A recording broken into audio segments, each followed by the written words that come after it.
Okay, NTR Radio Network. Alright. We are live. The history of technical difficulties. That's pretty good. I was going to say, hey, I don't remember us ever discussing that. And I just had to double look. Oh, okay, it isn't us that came up with it. That's why. Duh. Okay, and I'm in. Makes it sound like we're hackers. I'm in. Black Hat 5 to Black Hat 2. I'm in NTR Radio. We're in your base, invading your waifu. In AD 2016. Oh, wow. Something that happens in movies happened like a few miles from where I live. Oh, you talking about the dumpster thing? No. Oh. No. A speeding pickup truck was launched into the air as it went over the Mystic Drawbridge Sunday. What? Why did this just suddenly come up? Was it like some prompt on an RSS feed? No, I was checking Facebook real quick, and the first thing right there is a news report from like the local newspaper. A freaking pickup truck just launched itself over the Mystic Drawbridge. Yeah. In movies all the time, you see cars jumping off the drawbridge, and like that really never actually happens. Apparently, it does actually happen. Yeah, because it's usually going up, and exactly. And they usually kind of shoot across it as they're getting close to the touch point. Oh, okay. This isn't surprising. Driver charged with DUI after pickup goes airborne on Mystic Drawbridge. Okay, I'm sorry, but if I was a betting man, I would probably have money. Because, come on, what's the first thing you thought of when somebody did this? It certainly wasn't that they were under chemicals that naturally occur within the body. Is that? No, that's I know who that is in the background. Okay, I thought that was Shanna for a sec. No, that ain't Shanna.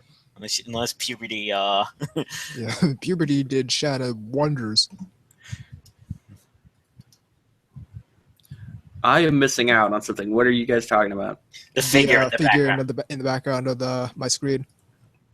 Oh, okay. Yeah. I did get one thing. Oh. I got a couple things. And I watched some stuff. I didn't get anything this week. That's okay. I have stuff. I have a figure. Ooh. It's a Sailor Venus one, of course. Oh. Ooh. Who made it? I'd have to look at it again real quick.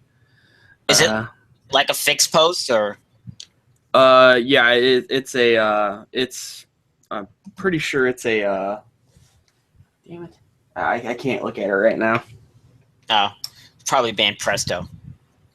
That name is not familiar. I didn't see that when I was looking on it. All right, so. well, show me. Well, I can't show you. That's what I'm trying to tell you. Yeah. Well, that's what I meant. Yeah. All right. Well, later on, just look at the box. Tell me you made it, so I could look. Yeah, Sailor Venus was your favorite. Yeah. Well, just look at the wall scroll. You know. Yeah. My favorite was Jupiter. If you want to spam me Sailor Moon porn, now you know which character to do it on. And I am not unopposed to this. Yeah. The one I liked the least was at that time was Ray. She could be kind of a bitch sometimes. I wasn't used to the whole tsundere thing then. It wasn't. Yeah. It turns out though that exactly. You know, I wasn't used to that archetype at that time. Well, I don't think anybody was, because that was still kind of a. I don't want to say it was a new thing, but. It wasn't nearly as common as it is now. Well, that was before Evangelion sort of put that archetype on the map. Yeah, but there was Rumiko Takahashi and all her things. Oh no, I got you. No. I know what he's saying. Regardless of how many came before it, Asuka's the one that really solidified the archetype. Yeah, her and also what's her face from the same people. Not a What, not, Gynax? yeah. Oh, Nadia. Nadia. Yeah, okay. Even though I never watched that show, but I've watched a tiny bit. yeah, I just hear that there's a chunk of episodes that are absolutely terrible because they extended the show, and that was Bad call. Yeah, that was the point that I think that was the show that like made Anno go into his like mental spiral. I think that was the one. So we have that to thank. The thing I loved more than anything else about that quote unquote mental spiral you're talking about is that every interview seemed to have a different explanation for fucking Evangelion. Yeah. That was hilarious, and they were all contradictory too. That stuff was funny. Yeah. All I know is I hear that the new Godzilla by him is really good. Yeah, Okay. I've been hearing good things about it. Yeah, I love it in the trailer. They do the same exact thing that they did in Ava with the tanks. Oh, okay, yeah. You know, where the turrets, where they're all lined up. They're all lined up on the highway with their turrets aimed at the ocean. Yeah, they did the same exact thing, only in live action. Interesting. Yeah, and it has Ava-ish type of music. Yeah, well, to be fair, he doesn't compose the music, to my knowledge. No, I know, but it's obviously like this. When Might people, have been the same dude composing the music. yeah, but I'm just saying it's like people. If you know, people expect a certain, you know, something when you get a certain someone, even if that person didn't do the thing itself. Yeah, exactly. There's a trending hashtag called "My First Question in Hell." I think I got a good one. Why are there pages of holes everywhere? Oh, now I get it.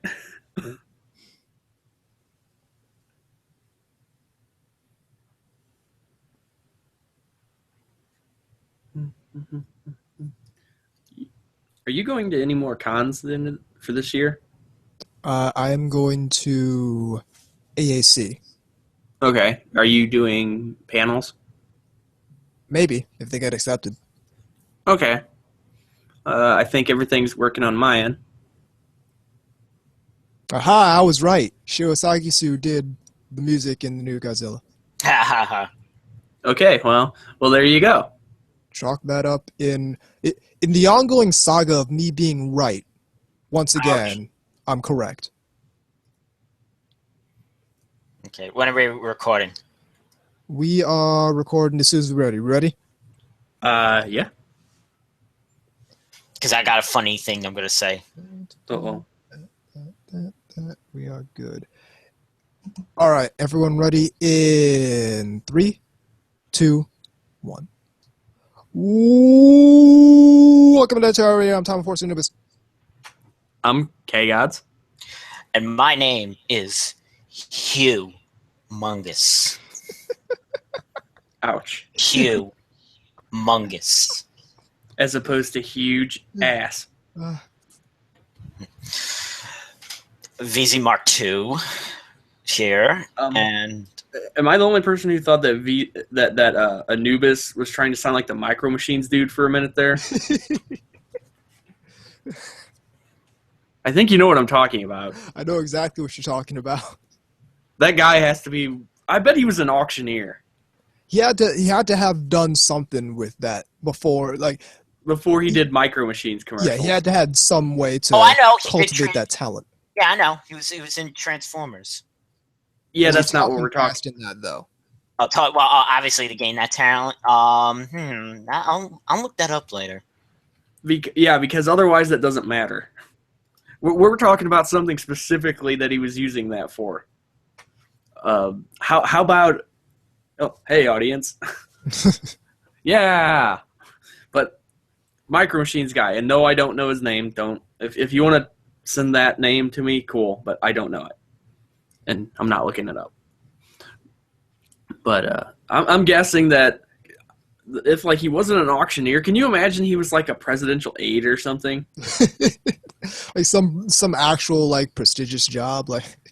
Yeah, exactly. Like he worked for the FBI or just something like that. Like he was an informant. You can see why that would be funny. No, I thought he said no. They keep having to slow his. Every time he says something, they have to slow down the tape. You know what I mean? Just so they can hear what he said. Okay. Anyway, this is all stupid. Well, of course, NTR Radio. Yeah, that. Anyhow, what's everybody up to? You guys go first. Well, actually, watch some stuff. Oh, hey. Let's see. I'm almost caught up on New Game. Okay. And so, like, they introduced they brought the blonde chick into the office, and she easily the most annoying character in the show. Oh, the one with the twin tails? The one with the twin tail, like the main character's friend. Yeah. Oh, you don't like her? She started to piss me off, and I don't know why. Maybe it's because she's like just like not focusing on anything, just doing like doing whatever, and not really being serious about it. But I don't know. She just kind of pissed me off. Like not enough to stop watching the show. Definitely not. But definitely my least favorite character in the show. Okay, I'm going to put this out there, and this is a good marketing idea, I think. But if they run another season, they have to call it New Game Plus. Yes. I'll take my share of the cut now. What? Why is everybody looking at me funny? Haven't you ever played a video game before? But yeah, I'm almost caught up on that. I finished Shirobako. Once again, I don't understand how people are looking at that and saying it's like the cynical view of the anime industry. Yeah. Speaking of cynical views of the anime industry, well, wouldn't that be basically pretty much all these interviews people throw out there? We can't make the things we want. Oh yeah. You know, I haven't seen an interview saying anything like that in quite a while. Not only a lot of the interviews I see nowadays are people who are passionate about what they're doing, exactly like Shirobako. Or Eroge. Hey, it's foreshadowing, fuckers. But yeah, I finished that.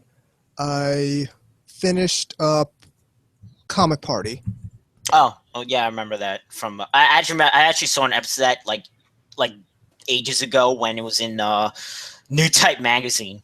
Yeah, I finished Comic Party and started watching Comic Party Revolution. Like the first time I had watched Comic Party Revolution was off of one of those DVDs off of a New Type USA issue. That's how I first saw Shuffle, I think. You would actually, Anubis, you would actually benefit from seeing Animation Runner Kuromi. I saw that a while ago. I need to rewatch it. Right. Yeah, I will watch Shirobako one day. It's very good. Yeah, it's nothing like all those idiots said it was gonna be. Some pretty tasty news. Mobile Suit Victory Gundam is available. Hey, all this Gundam's coming out, and it's coming out so fast too. I can't afford it. That's the bad thing. I'm like, it's just like all these Blu-rays. I'm getting, give us some space so we can get all of it. There are two that I will buy, just because they're ones that I really. One is Char's Counterattack, naturally, which is out now, and that. Yeah, one but that's only one, so that's not really that bad. Well, the other one that I want is F91. Okay. Because that is my favorite. There's too bad. I don't know why. Because in Japan they don't even have a Blu-ray for 0080. So yeah, we won't be getting that probably for a while. No, they only solicited like a DVD thing. Right. But there is Stardust Memory coming down the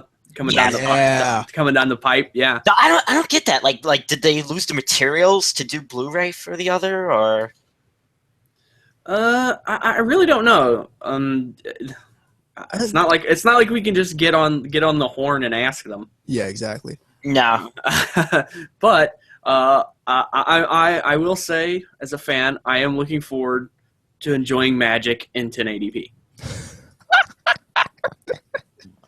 Which, by the way, Anubis, you gotta Kelly Lasner. You gotta watch F91 one day. Listen, I'm going through the whole thing. I finished Mobile Suit Gundam. I finished Zeta. Partway through Double Zeta. Then it's gonna be Char's Counterattack. Then I'm gonna rewatch Unicorn for the 17th time. Then I'm getting F91. Then I'm getting Victory, and I'm not. That's as far as I go in the UC. And I'm not touching. I know what comes next, which is G Savior. It's nothing good. Yeah. Which no. Where's Hathaway's Flash? Well, the thing is, every couple. When they ran a poll, and like, which Gundam do you want to see next? And it was Crossbone. It was something. It was something original. Some other original UC side story, and then Hathaway's Flash and Crossbone. And Crossbone came in first. Hathaway's Flash came in second. So we might be getting animated Crossbone in the future, and then we might be getting. I'm still crossing my fingers. Hathaway's Flash in the future. I think the way if those two come true, then that just gives me my dream of Sentinel animated in the future. What I think they should do is, do Crossbone exactly the way they did Unicorn as a series of OVAs. Exactly. Do Hathaway's Flash as one theatrical movie. Or that'd probably work.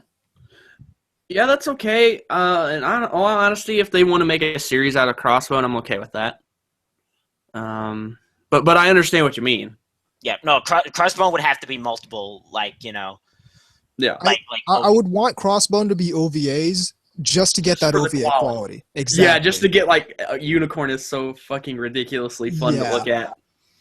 But then again, so is Origin and so is Thunderbolt though. Yeah. All OVAs. Yeah. The OVAs in the Gundam universe are special in that regard. Yeah. And also the original movies. Yeah. Also movies, yeah. Char's Counterattack. Anything that isn't a series just has that next level layer to it. Yeah, at least visually, if nothing else. Exactly. I think it's time. I just think it's time to do a original movie that's not a compilation or like an OVA that's theatrically shown. Yeah, I'm with you on that. So Gundam C3. No. The Armageddon. Which is why I think Hathaway's Flash would be perfect for that. It would get the nostalgia for Char's Counterattack. Right. And plus, people are really liking the Zai Gundam. It's kind of got. Oh yeah. Yeah, it's such a cool, overpowered looking design, and it's done by the same guy that did Zermeyer and there's an obscure Super Famicom / SNES game called Zardion. Mm-hmm. That the main Hajime Katoki did all the other designs in it. You could tell by just one of the robots looks just like his thing, but the main robot was done by the guy that did those other ones. Right. And I remember just seeing that in Nintendo Power, this like crazy awesome cell painted design that's like you see that when anime is new to you, it like just blows everything away. It's like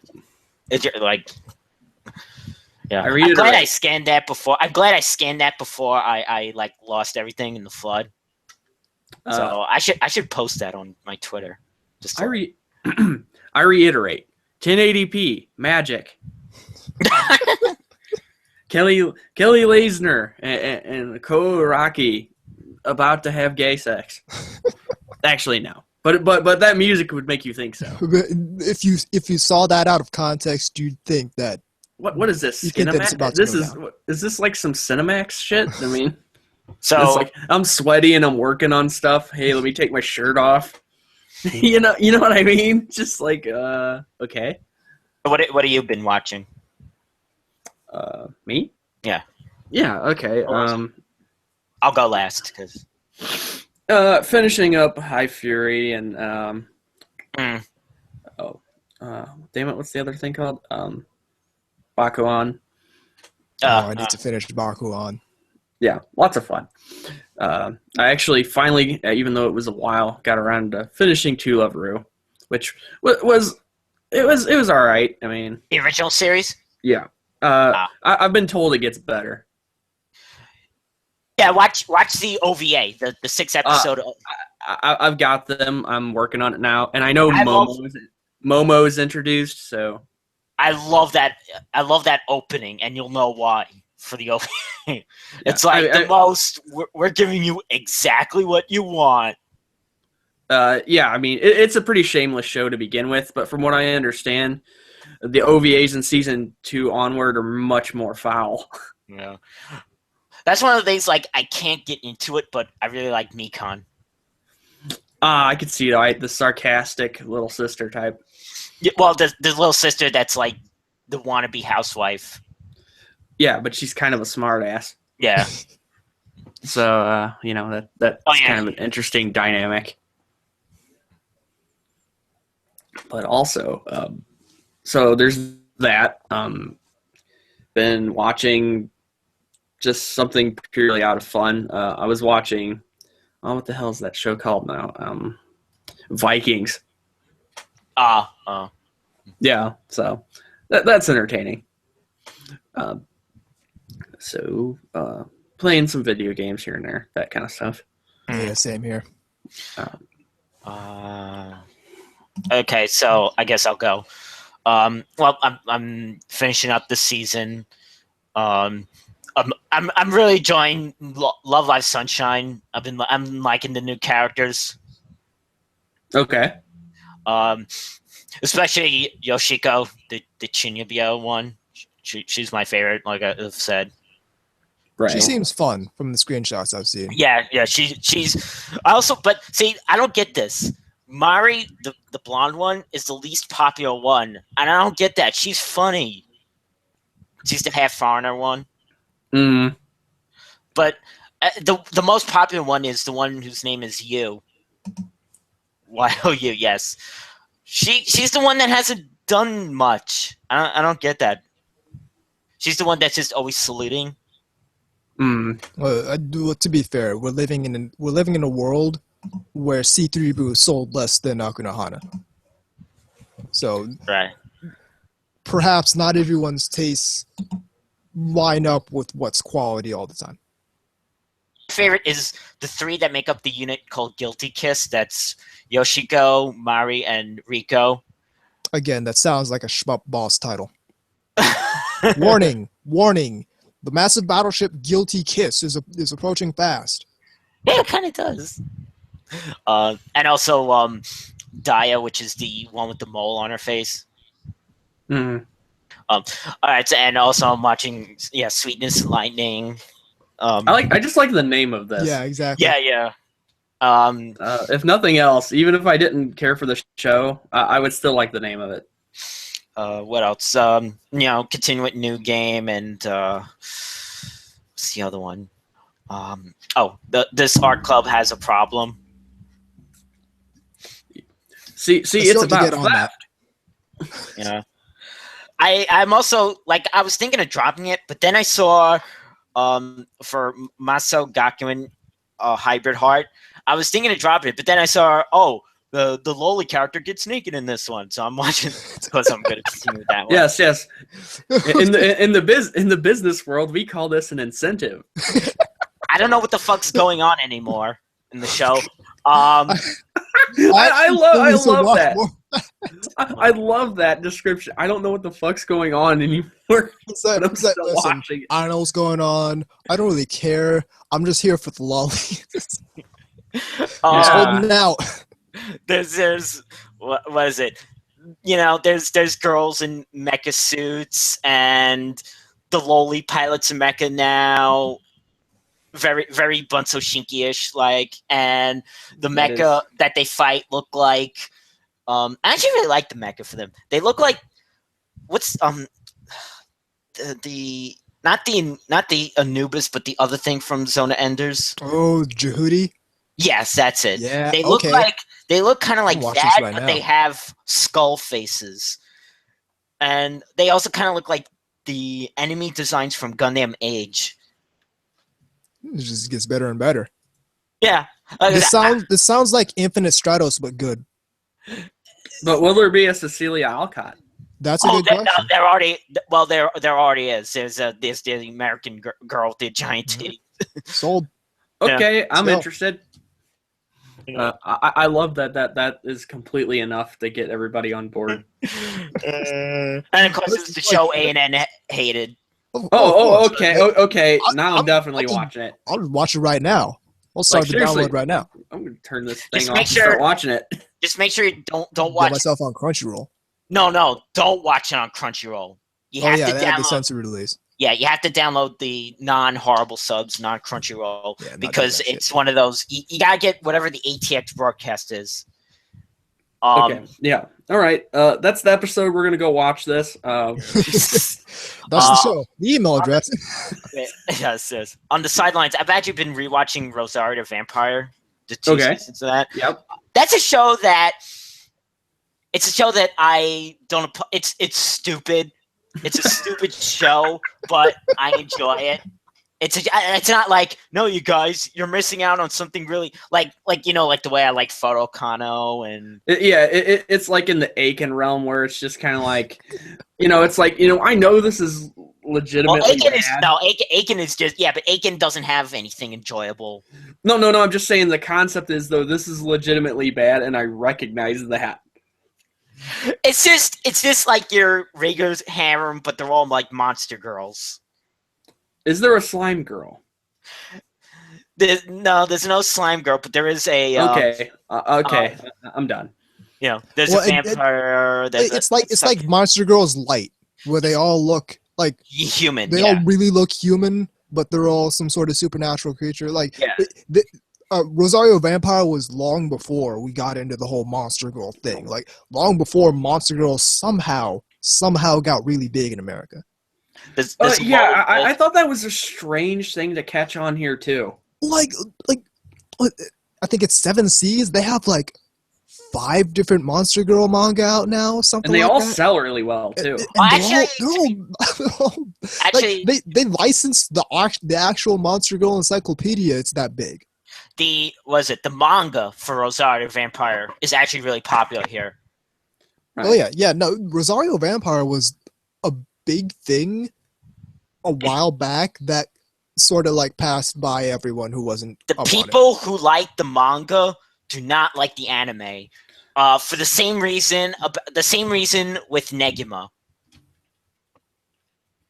Oh, okay. What did it basically just take absurd creative licenses and nobody was a fan of that? That the anime amped up the harem aspect. Oh, okay. I see what you mean. It went in the direction that they weren't. The good direction. And the manga, as far as Negima goes, my opinion about that is no, and I'm not a big fan of the fact that Ken Akamatsu felt the need to do the bait and switch, where we're gonna have this perfect harem setup of 31 girls and 1 dude, and do nothing with it. Turn it into a shonen action series.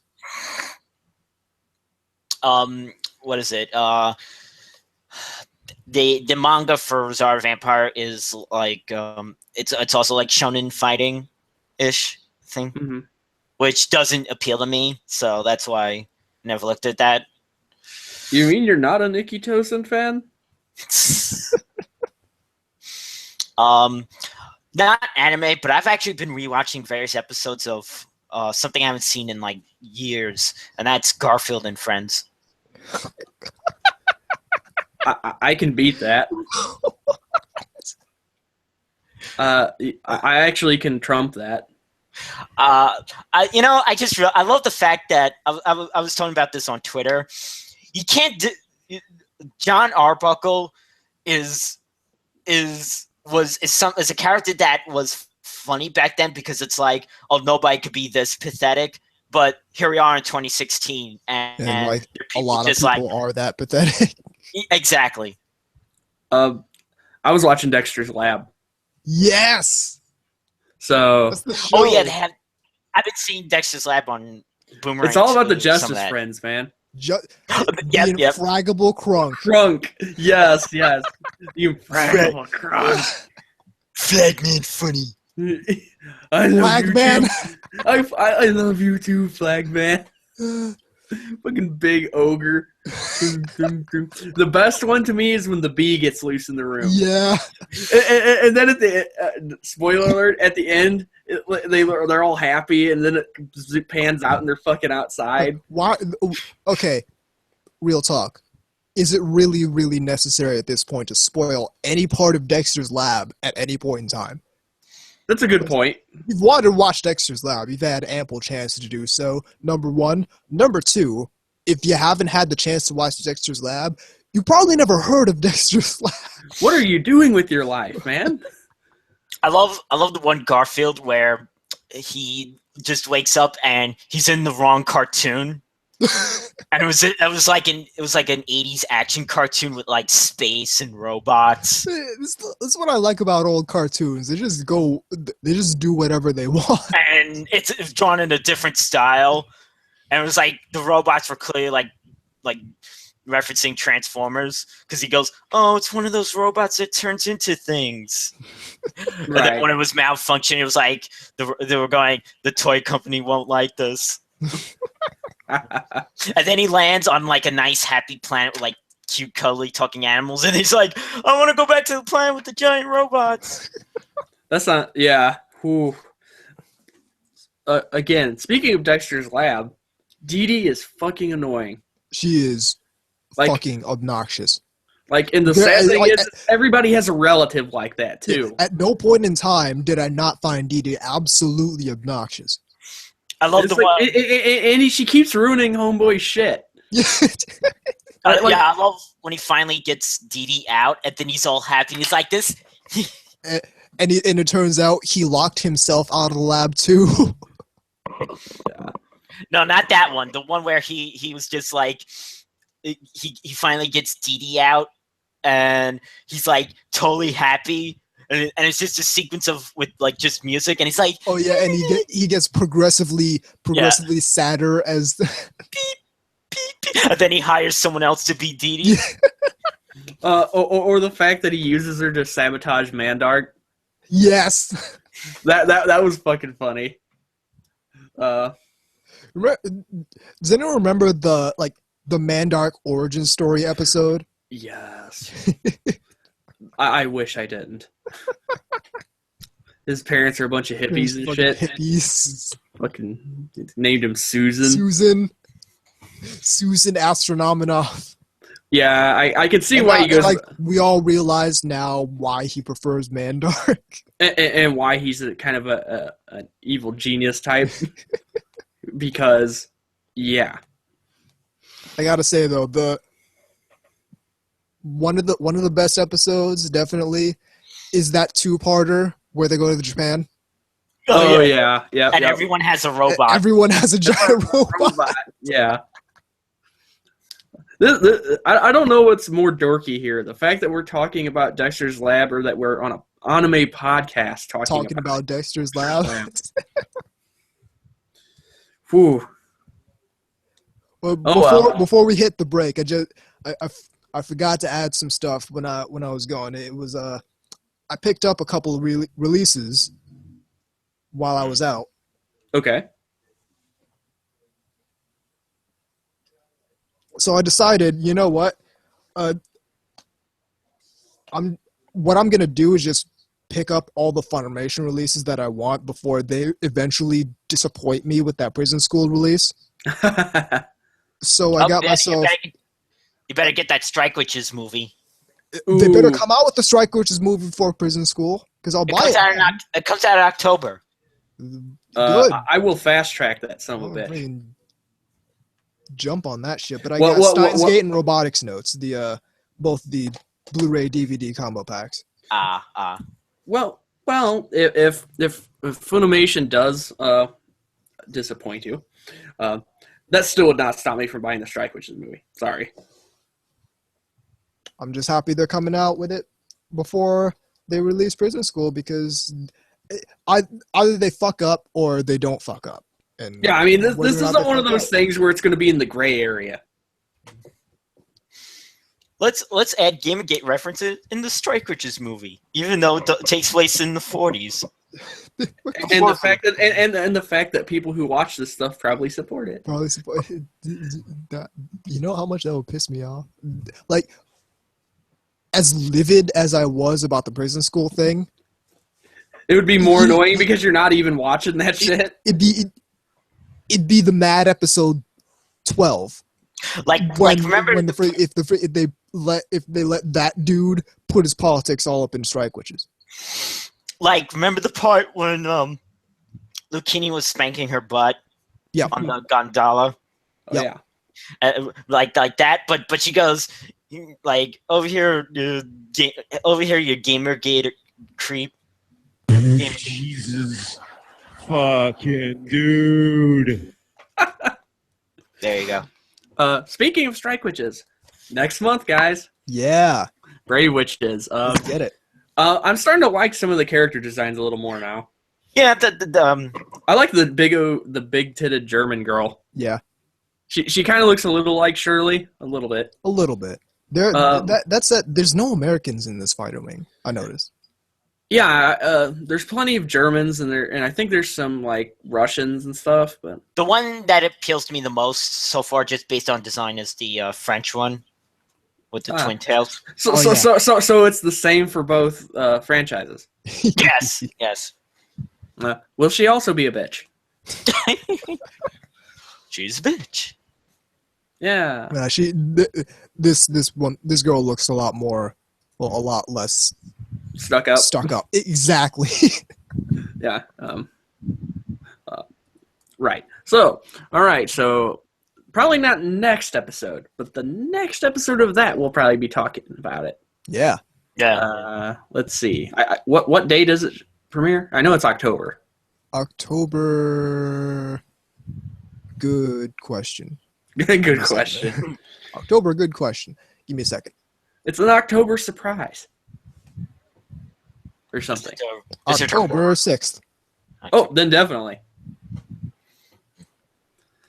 So look forward to that. I'm sure we'll be gushing. Indeed. And all that good stuff. So and on that note, we're in the chat. Break. Oh yeah. Hit up the chat. Thank you for reminding me. I would have never even done the entire shtick.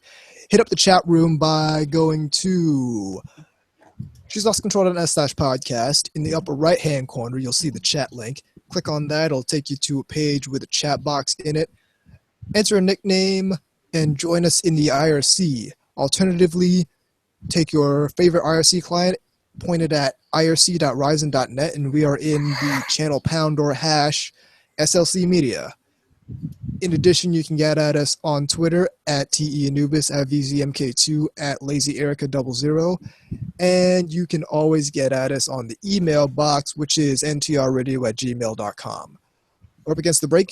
Keep it right here on NTR Radio.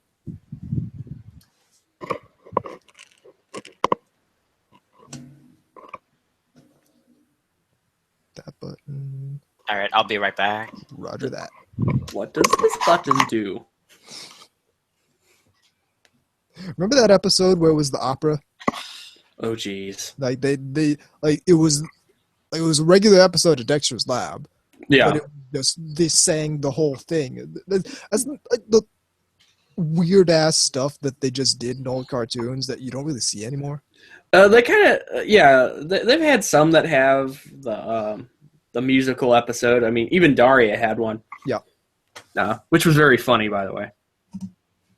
From what I remember. Then again, I think that show was a lot better if you were actually a teenager at the time. Yeah. I remember back in the day, I didn't quite get it. You would now.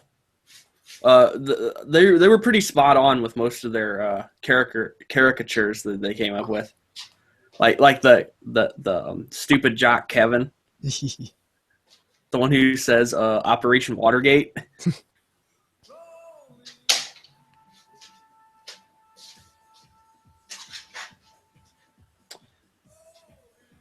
View the newest illustration from YUG at Faku. School regulation violation. Nice. And she's got a choker on, and yeah. All about breaking rules. And hymens.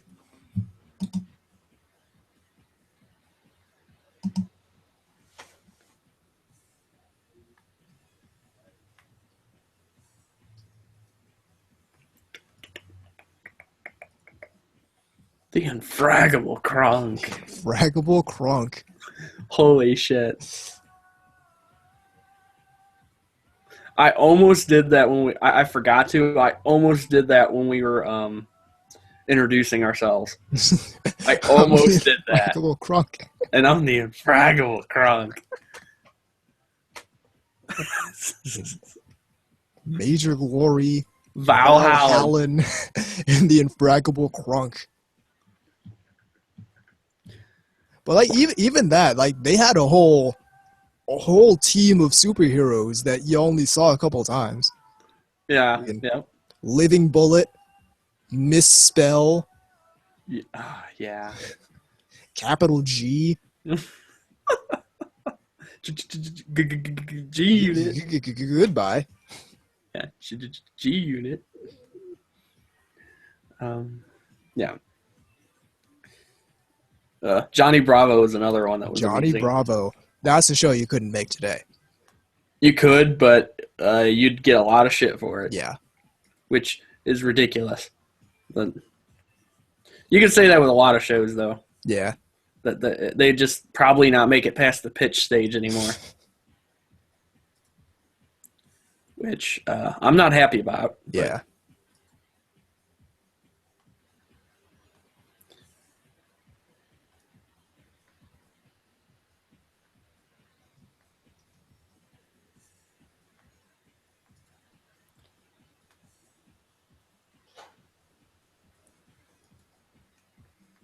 Cow and Chicken was another one of those shows that just went out there.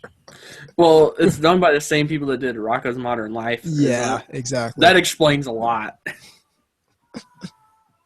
or as they would say, that was a hoot. Yeah, that was a hoot. Wasn't that the place that had Chokey's Chicken? I cannot believe they got away with that.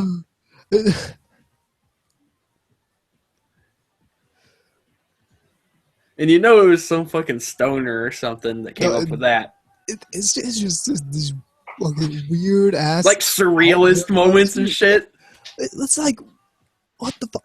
It's like they just have like just the devil is in Cow and Chicken as a recurring character. He's called the Red Guy. He's this fucking naked red dude. Like. You can't pitch this anymore. You can't roll up to the studio and be like, okay, I got an idea. We got this cow and this chicken. They're brother and sister. Their parents are just pairs of legs. We got the devil's in here. He's just a butt ass naked red dude, and he's just an idiot all the time.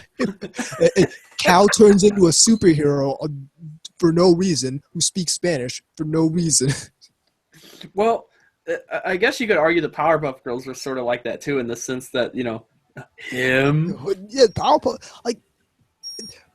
Girls was like more coherent with it though. Like no, yeah, this was definitely more surrealist. Like, what the fuck? Cow and Chicken was just out there, but Powerpuff Girls like took itself seriously to an extent. Like him was a bad dude. Like, yeah, it's him. Yeah. Just the way they did that. I enjoyed that. Yeah. But to kind of go back a step, Rocko's Modern Life. Imagine the pitch for that. Okay, we got a wallaby. We got a wallaby who wears Hawaiian shirts and Bermuda shorts. Fucking a giant overweight cow. His neighbors are fucking these tall green things, and that apparently get in trouble with the law, and they're just grumpy and shit. You got this one guy that looks like some kind of that just screams Jeffrey Dahmer or something, but he's scared of all this shit. And the Eternal, yeah. Yeah, I couldn't think of his name. Yeah, weird ass fucking show. I love weird fucking shows. I love still the one episode, Wacky Deli. You can't fight City Hall. I'm glad you got that. I hate baloney. That was a hoot. That was a hoot. That really was a really bizarre show. Yeah. The only thing is, I got into that show much later because I didn't have satellite or cable until much later, the late 90s. So then if you look at, then there were shows that were relatively normal in comparison, like Hey Arnold. Yeah, like even that was sort of weird. Personally, I think Hey Arnold's one of the best old cartoons. Period. Just because the way it had every I was thinking about this the other day. It had every formulaic episode set up for a kids cartoon. The episode where the protagonist meets his childhood hero, but his childhood hero is kind of a dick. Yep. It even did that a couple times, and each time was real fresh and stuff. Or how about when they were trying to get in the Book of World Records? Yeah. Making the giant fucking pizza. Carving up shit with my car keys. Yeah, but it's just... And of course, our favorite. Stoop Kid. Well, no, that's a good one, though. Stoop Kid's free to leave the stoop. No. It all must bow down to the Racer episode. Yes. The Mauve Storm. The Mauve Avenger. Just we're not calling it that. I couldn't get into most of the Nickelodeon ones, and I couldn't get into I think the funniest thing was that Helga had these fucking voodoo dolls of Arnold and shit. That's one of those back on it. That's fucking creepy. Oh, it is. Back in the day, that was played for laughs. Yeah, but the thing is if it were the roles were reversed, people would see that as deeply disturbing. But because she's a girl, I guess it's just considered kind of But yeah, if you flip that around, people would be bitching about it, especially now. But yeah, most of the Nickelodeon stuff was kind of to me. I was on and off with Doug. There was a point in time where I was kind of into Doug, and then it completely dropped off for me. I couldn't watch Doug anymore. We call it when Disney picked it up. Yeah. But somehow they made it tamer and less edgy of a show that wasn't edgy. Yeah, but I've basically always liked the Cartoon Network produced cartoons more than the Nickelodeon. Ed, Edd and Eddy, that's still my show. But hey, who could forget Quail Man? Quail Man, the superhero who wears his underwear outside of his pants. Were they high? It's just the question. How do they come up with half of this stuff? It's bizarre. Was it you couldn't get away with doing Johnny Bravo today? We were just saying that earlier. It's you really could not. Although the jokes would be a fat American male who lives with his mother. That would be the joke. Like all the jokes would be at Johnny Bravo's expense, except in a different way. Because normally they're at his expense just because he's an idiot.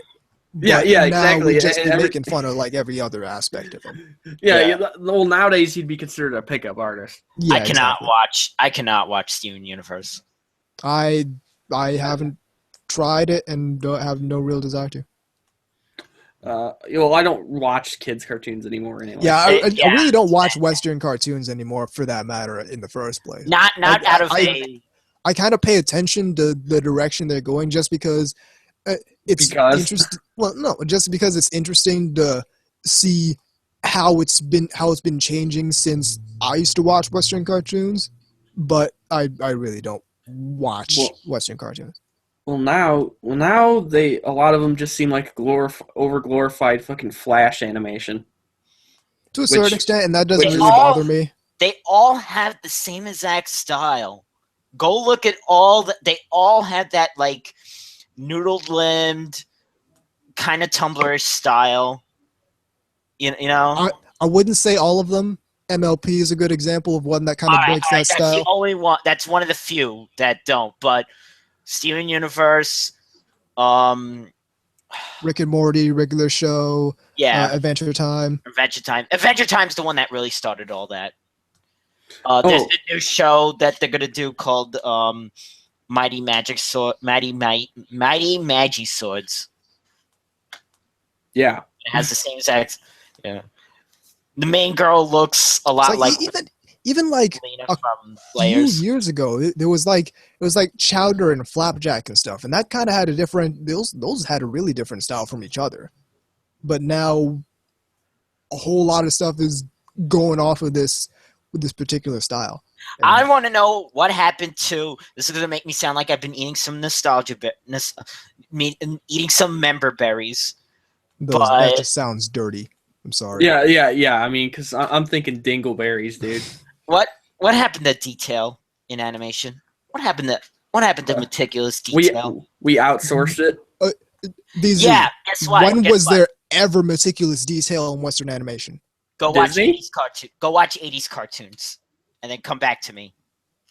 Well, I mean, I think what he's saying. I've seen some 80s cartoons, and go watch Transformers. I wouldn't necessarily say. I've seen some 80s cartoons, and wouldn't necessarily say the majority of them have meticulous detail. I've really only seen meticulous detail happen in anime, and not even a whole lot of anime, for that matter. Okay, watch. This is your homework, at least for the openings to these things. Watch the opening to Thundercats. Watch the opening for Silverhawks. Watch the opening for Pole Position. Yes, Pole Position and a cartoon. Really? And it sounds like it could be like some kind of porn. No, Pole Position is my shit. Watch all a lot of racing games. I don't like StarCraft, but watch Transformers the movie. The Blu-ray is out now. Okay, so a whole lot of show openings and a movie. That's not a shining example of anime. Western animation back in the day was super detailed. I'm talking about the show. We can do detail in the opening and waste the budget there, certainly. But I'm talking about was there super detail in the show? And there's not been an era of TV cartoon Western animation that I would associate with super detailed. I think what he's getting at is whatever happened to some stuff like, I don't know, Batman the Animated Series, or Gargoyles or something like that. And I'm cool with that. Whatever happened to SWAT Cats? Because I'm pumped we're getting that sequel off a Kickstarter. Let's do that. That was outsourced in Japan too. Hey. Particularly the second season of that. I'm telling you. The second season definitely looks like anime. Especially watch the one episode, the one with the robot called Zed. If you remember that. True. Well, I'm telling this for the newbies. Yeah. I'm talking about in the chat. Yeah, the Batman the Animated Series was done by Sunrise, which is fair. But yes. Sunrise and TMS. Yes, T, and Like again, it's like then we can say, oh, this was hyper detailed in the past, but one, it wasn't really, and two, okay. I got a good example. The show Mighty Orbots, which was done by just what I posted, Tokyo Movie Shinzo. The entire series looks like those openings. I didn't know about then, though, unfortunately, because it was 1984 and only had one season of 13 episodes. But I wish I knew about it. all right. So we got one show. We got one example of Hey guys, Western animation being hyper detailed. Okay, hey guys, I got a quick situation I got to deal with. Roger. We're Okay. talking about cartoons. Yeah, go ahead. Just, Yeah, we'll prattle on about cartoons. yeah. What do you call it? Filler. Yeah. At least it's in the break. Yeah, we could use this for fodder in the future. I'll freaking record this. I'm hitting the button right now. Okay. Right. There you go. Yeah. So what I'm saying is, let's, instead of saying it was super detailed, which is a lie, let's say I would like more cartoons like SWAT Cats or Thundercats, or both of which Thundercats, which has been rebooted, and SWAT Cats, which is getting a reboot last I checked. So there's certainly demand for it. It's just not like the people watching Western cartoons right now. Well, here's the thing about the majority of those other ones. Those were made when there was the deregulation of children's media, and you can make things designed to sell product. Today, people really frown upon that because we don't like being told that this thing that's out there is designed to sell. Like, do you see anything out there for like Steven Universe other than those pop vinyls? The only exception is, which I hate, by the way. Yes, those are like for fake nerds. Sorry. Okay. No. I'm not going to step that far over the line like you just did, but they're... No, they are. They're for poser nerds. They're like for, I'm a nerd! Okay, no. Okay, I'm going to fight you on that just because... I put some pop vinyls, see? I'm a nerd! And they're all... It's possible to be a nerd and also own pop vinyls. All right, okay. What I'm saying is, I don't like them because it's like purpose built to be the most generic and easy to manufacture thing. Because it's all just one basic form, and they put like the eyes and the clothes on it to make it superficially look like the... Yeah, well, that's part of the whole character. urban vinyl thing. Pick one design and then put your character to fit that one design. Well, yeah. It's like the welfare Nendoroid in that respect. Yeah, well, like I said, it's for poser nerds. It's not for people poser that don't nerds. It's for people who don't. It's for people who want to collect shit but don't collect, like, one, they don't collect like the... Okay, no, I'll retract all that. I don't know who it's for, to be perfectly honest. I don't know who it's for.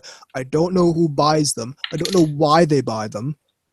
I'll tell you. I don't understand how this...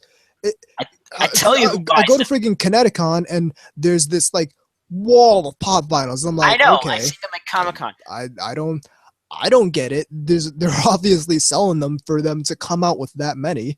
And it's for the people who watch Big Bang Theory, i.e. poser nerds, who think nerd culture is the cool thing to get into. Okay? you're not gonna make me agree with you on that. Cube Third says, what about the new Voltron? The new Voltron? I only seen one episode, so I can't judge too much. It was all right.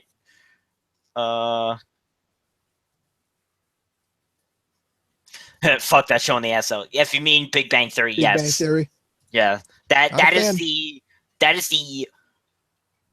like the apex of we can make nerds nice and marketable, and this is for people who aren't nerds.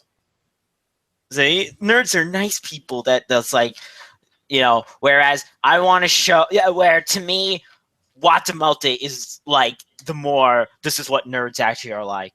Well, it's like nerds are self-loathing, and they have no social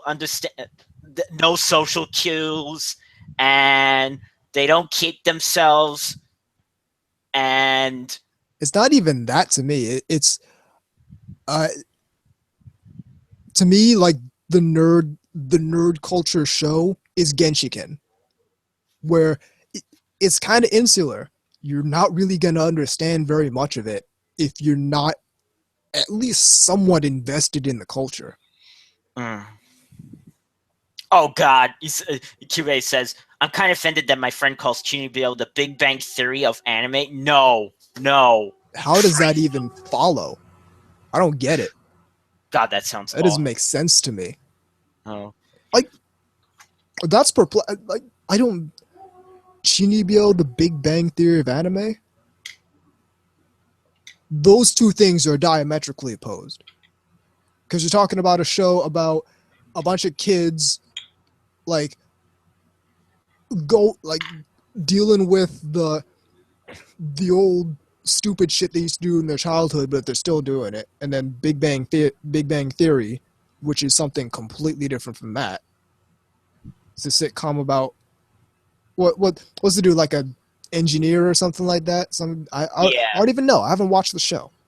All I know is that I've seen enough of the show where I know what it does and I don't like what it does. I call it a mom show because it's like the type of show like that only like older people think is funny, but it's like, see, this is like what nerds see, and it's like, no, that's not what nerds are. Well, it's the whole thing where nerd culture is real big right now. Yeah. So we kind of have to roll it. We have to find some way to sort of superficially get in on that, and not appeal it to nerds, but appeal it to like regular people to give them sort of a simulacrum of what nerds do, even though it's really not what. There was a show that I saw on Cartoon Network on Adult Swim. It was only one episode though, but it was I wish I could remember the name. I don't remember the name, but it was like basically like this comic book store, and the people get into arguments about like the type of arguments that actual nerds get into. And I wish I remember the name, but that's kind of more what I would like to see. Something where people that are like that actually talk like that.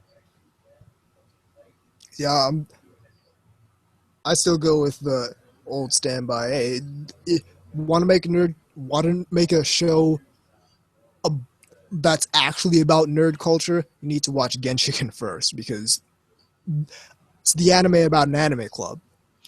But, like I showed that show to my anime club, and like, yeah, this is basically what goes on in here. But we can't have the guy that's a creepy lolicon in our show. Yes, he can. Yeah, of course you can. Yeah. But like that, it's people don't realize that like this is the actual way that nerds interact with each other. Like I remember back when I was president of my anime club, I entered into this long, drawn-out argument with another member about what anime is. And it took up what is a lot of the anime? show. What is anime? It's not kid stuff. Straight from Japan. Totally unexpected. The fact that we still remember that is sad. Yeah. But yeah, it's like this is how nerds interact with each other, and not everyone understands that, and that's how we get shows like Big Bang Theory that sort of superficially gloss over, yeah, And we'll throw in this some is references. nerd culture, quote unquote. We'll throw in a few references. Yeah. Also, the laugh track in that show is obnoxious. Say, yeah, I would love to see something like nerds that they. The thing about nerds in real life is, unless you're part of the same like fandom, nerds hate other nerds. You know, To a certain extent, I really don't feel like that's the case a lot of the time. I feel like no, but when like nerds hate other nerds online. it's like Like- having the anime people with comic book, diehard anime people with diehard Western comic book people. Well, I the try to thing have is, those people really don't interact. No, but that's the thing in real life. They don't. well, that's what I'm saying. But I want to see a contact show with each other. where the two, like, you're an idiot for liking this, pedo tune shit. It's like, Well, you're an idiot for liking this gay muscle crap. It's like there's a comic book store across the river from me that has some anime stuff, and really I haven't been there in years. But when I did go there, I didn't talk to anyone. I didn't even venture into like the rear half of the store that had all the comic books. The only time I was up in there was to pass through to look at other stuff. But it's like I didn't interact with those people. I just they don't have anything for me. And then have someone to say, like, but Mom, I have to get this, whatever $100 figure. It's like, why are you pissing your money on stupid stuff? It's not stupid. It's, this thing that's like, and they only making like a limited number. It's like, yeah, exactly. If they did that with any nerd culture show, it wouldn't end up. Nobody would enjoy it or understand it.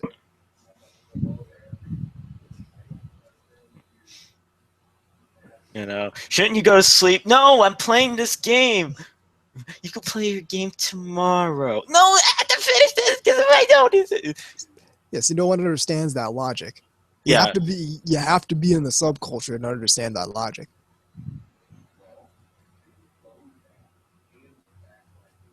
But it's the whole thing where there are certain aspects of nerd culture that have become really popular. So now we have to portray nerd culture as though it's real big and everyone's a nerd, even though it isn't, and even though they aren't.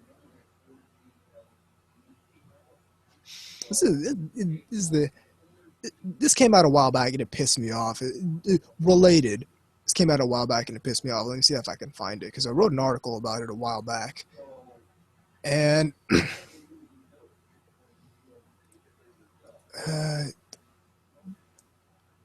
next page. It's on the next page then. There you are. Yeah, like the nerds have one narrative is now so big, the New York Times is on about it. Yeah. Oh, why? Because superhero movies are. And that's basically it. Superhero movies and Star Wars are real big right now, so nerds have won. And the Transformers movies, even though the microwave movies have very little offer for people like die-in-the-wool Transformer people like me. Oh yeah, They are not for people like me. Yeah, That's exactly. the thing. Transformers is big, and superhero movies are big, and Star Wars is real big now, and Star Trek is getting rebooted and stuff. So the nerds have won, and it's this bizarre thing where, to a certain extent, I feel like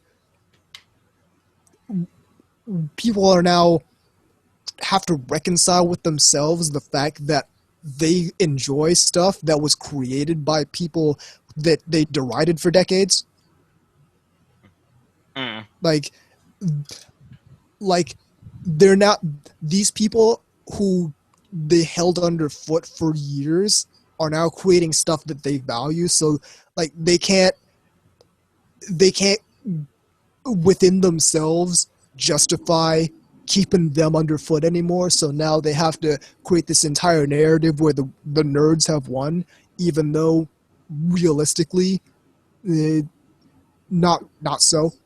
Yeah. Even though realistically, the majority of us are still fringe, and there are people who like the stuff that got mainstream, and then there's everyone else in nerd culture, and we're all still fringe.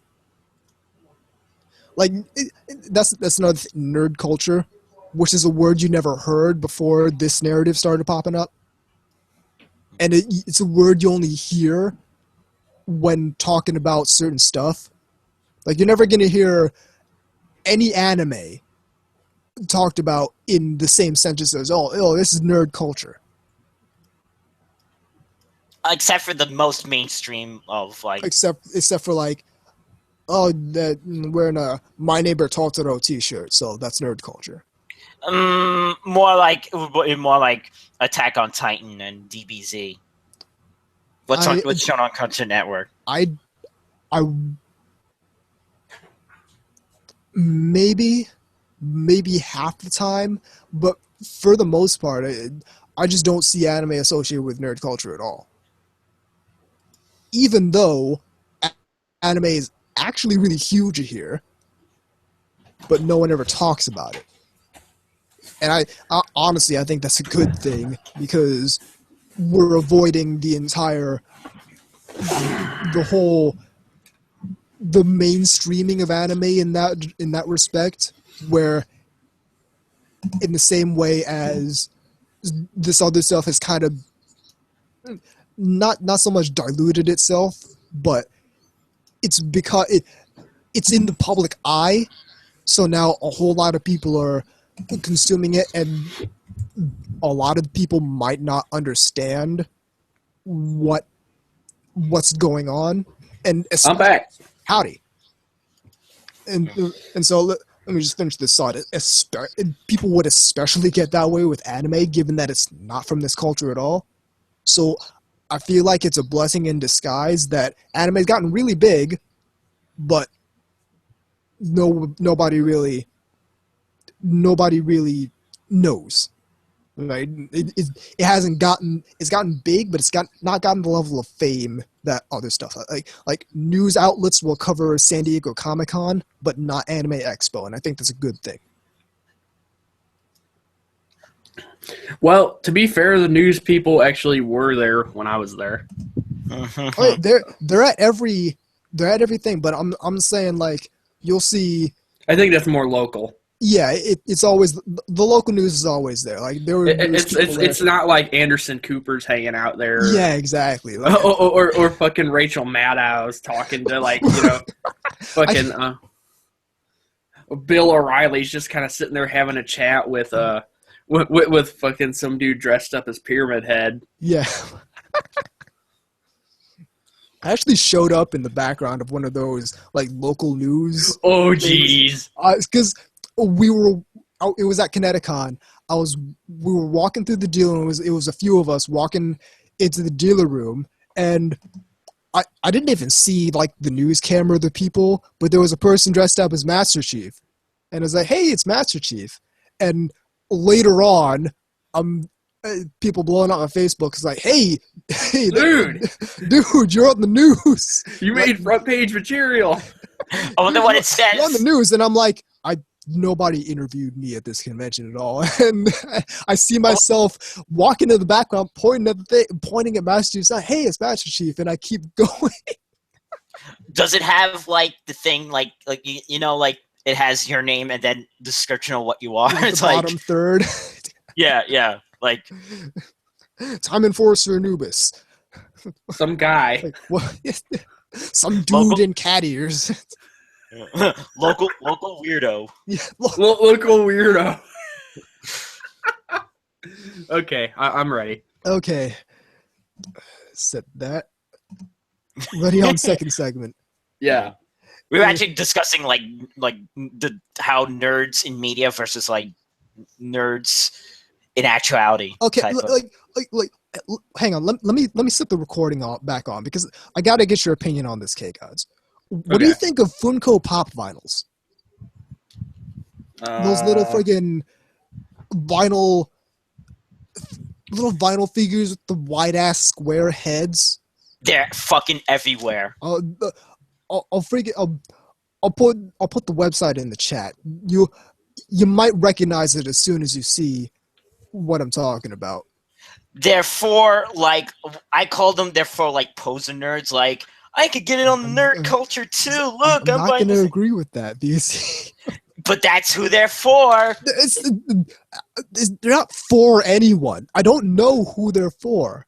But that's why they're at Comic-Con and no, I will 100% concede that poser nerds do buy these. Oh yeah, I've seen these. Okay, yeah. What do you think of these? Because I don't know who they're for. I don't know the people who can't afford Nendroids. I don't know. That too. Yeah, that'll have to be my explanation because I just don't understand. I don't get it because they're sold at Walmart now. I think for some of them. Oh yeah, they're everywhere, and I don't get it. You're not gonna get a normal person to buy $40 for Nendo, but you're gonna get them for $10 to $15. Yeah. One of those things. Yeah, exactly. Okay, so let's move on to the TNA part of the program, which is toasters and automotive. Yeah. Well, we said it was like car talk. Except they have listeners. Well, you could say we're getting under the hood. Oh, ooh, that was bad. That was really bad. You could say we could check out these headlights. Womp, womp, womp. Look at this bumper. We could put it in that exhaust pipe. This needs to stop. Ready on second segment. Okay. 3, 2, 1. Welcome back to NTR Radio. We're going to be since this is the 69th installment, not counting the Gaiden episodes. Yeah. Which you're going to have to figure that shit out on your own. Yeah. But, addition. Yeah. It's magic. You don't have to know. Yeah. A wizard did it. I just take the integers, and that's when the magic happens. But yeah, we're going to be talking about hentai in many different ways, and kind of the peripherals, our personal likes, dislikes, and so forth. The peripherals. Yes, the kind of the Yes, we're gonna be talking about the stuff they used to draw it. Oh, I haven't. I was thinking of something entirely different as far as peripherals go. Then I was just fucking around. What I really meant to say was what do you call that? Supplementary kind of stuff. Oh, okay. Yeah, and even that's still not what I was trying to say, but it'll work for now. Hey, I had to use the bathroom. Come on, I'm off my game. Had to take the Browns. Had to take the Browns to the Super Bowl. That's I forget. Yeah, there was another analogy like that, but that just killed the chat. Yeah. Well, speaking of shit, let's talk about bondage game. Possibly night shift nurses. Okay. I've never seen night shift nurses. I've seen bondage game though, but I know what goes on in both of those. So yeah. Well, the thing is, the night shift nurses is it's a waste of good character designs.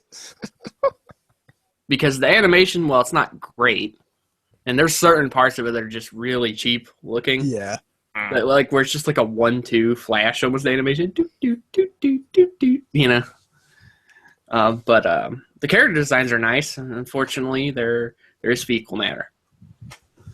So, if you're into that, then Night Shift Nurses is for you. Ask your doctor. I like how Justin Vegas had to say, "Yeah, I had to work on that." Yeah, I love that detached Yeah. like he's fucking Bill Lumberg. Well, it's that 1,000-yard stare sort of like Deer in the headlights kind of. Then he was saying like how night shift nurses actually sold well. It was like, yeah, poop paid the bills or something like that. I think we got the title. Poop paid the bills. Nah. That's also it's in Yes.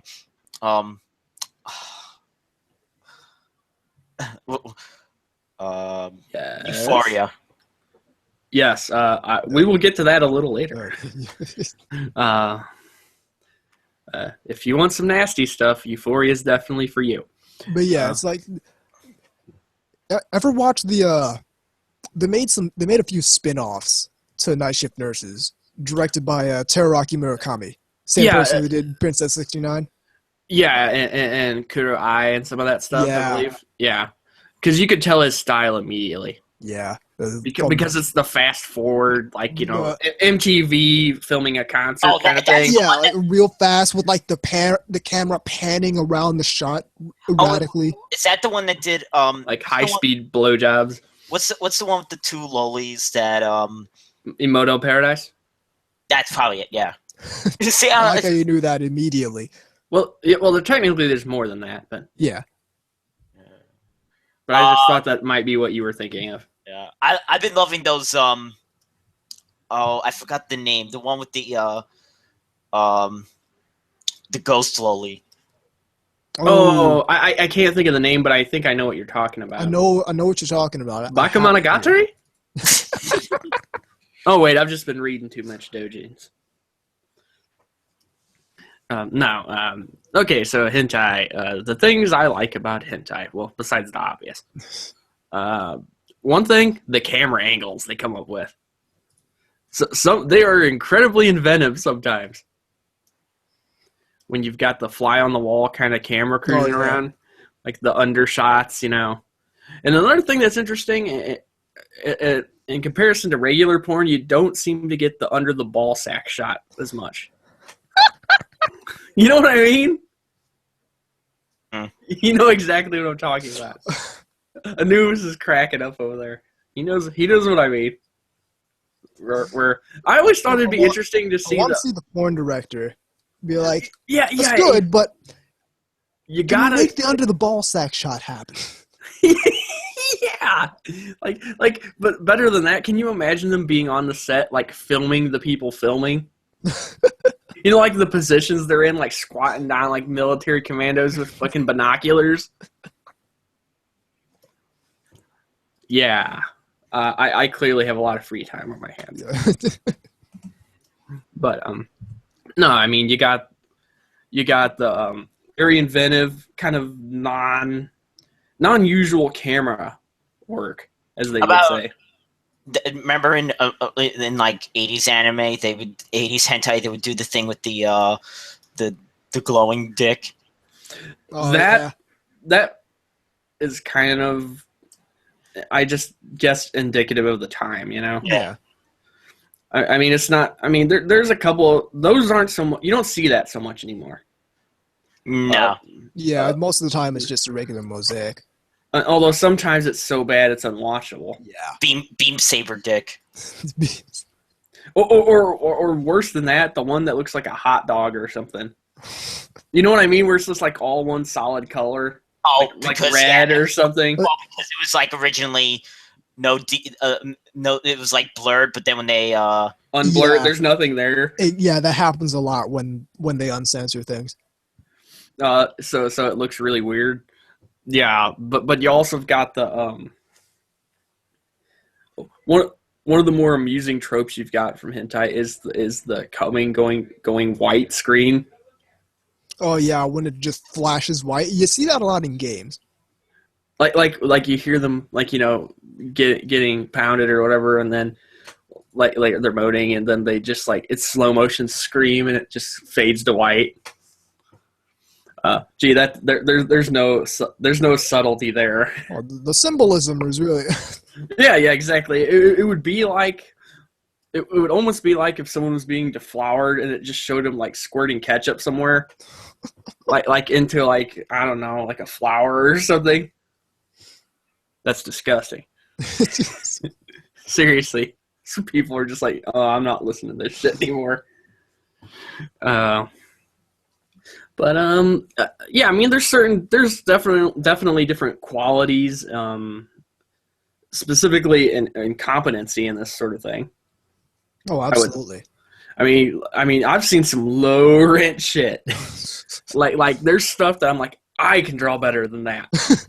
And it's just like the worst ones are the ones that it's just they take the manga, they colorize it, and then it's just like done in Flash, where it's just like. Oh yeah, those are terrible. Yeah. Yeah.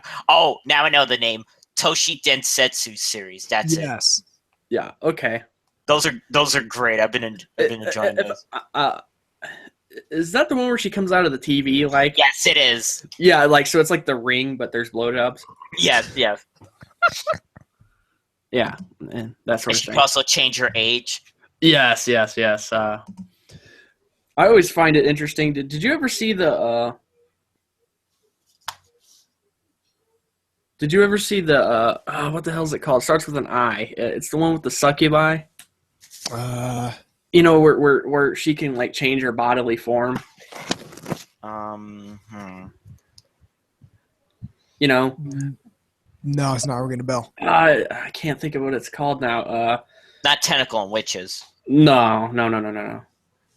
No, this is just her like being a high school student basically, but she's yeah and whatnot. Recently, I've been liking, and I'll definitely see the second one is the one JK bitch. I know. Just the name. I gotta love that title. Did they get this title from like a rapper? My name is JK bitch, yo. Yeah, exactly. Hopefully you guys can't hear that shit in the background because neighbors are being loud. I love like when you have like the stupid girl, and then after it's like, maybe next time we'll have sex on a roller coaster. And it's like, and he goes, "Are you an idiot?" well, it could be as bad as the Baka Imoto. I would love to know who did the voice for that character, by the way, but it's hard to find. Yeah. What? Because she sounds kind of stupid, even. Well, no, it's because a lot of it's. Yeah. I like the way she sounds. She sounds like this, senpai. Yeah. And she has like hearts in her eyes constantly. Yeah. And then there's the high quality and historical stuff like Cream Lemon. Oh yeah, for sure. Yeah. Oh yeah. Recently, I went back and I watched the Tales series. Not that Tales series. But like, yeah. Undertale? But like Tales of Scintillation, Tales of Titillation, Tales of Misbehavior. Yes. Oh yeah, I remember those. Yeah. By Eugen. By Eugen. Fun fact: Satoshi Arishihara did some of the character designs in that series. Yes, you could tell. Yeah. It's they're all really dumb scenarios, but the art style is nice. It's like nice. Dumb scenarios in porn. Holy shit! Who would have thought? You know. And then of course you got. You got Front Innocent. That's a good one. I remember them mentioning. Eugen in that errata the erotic guide to anime encyclopedia. Right. Well, that's because he actually had the equivalent of the PMRC kind of people after him. Yeah. At some point, if I recall correctly. And yeah. So beyond all that, though, you got your typical tentacle stuff. Naturally. The Blue Girl and Twin Angels and all that kind of stuff, which is all well and good. I gotta watch the original, at least the original one. Blue Girl. I've seen. Obviously, you also have to watch the dub. Trust me. It's bad, but in a way that like Bible Black is bad. It's really funny. Like, put it this way: there's a guy who legitimately tries to act. Like, and he says, "How do you like my air dildo. like with a complete straight line. It's just like, wow. I cannot unhear that.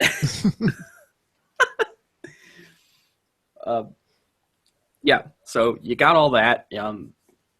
Again, other things you see that you don't see in just like regular anime, though, is there's not just the scenarios or the camera angles, but also character designs in a way.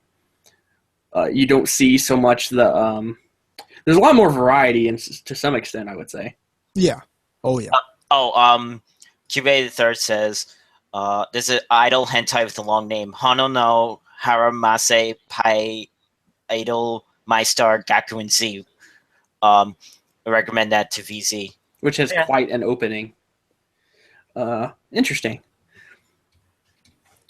Then you got like some of the weirder stuff like Angel Core. I don't know if anybody else saw that. No, I haven't seen that one. Okay, better strap yourselves in. Uh-oh. Okay, first off, it's got these kind of like weird lolly-ish designs, but they all got giant fucking foreheads, which makes it even weirder, and they're all wearing like pseudo-Nazi uniforms. And there's like this weird color like scheme where it almost like feels like they've got a black light or something on at all times. Like overhead. It's really weird. It almost makes you feel fucking like dizzy or some shit. Yeah. Was it Anubis Needs to See? There's the one Cream Lemon episode.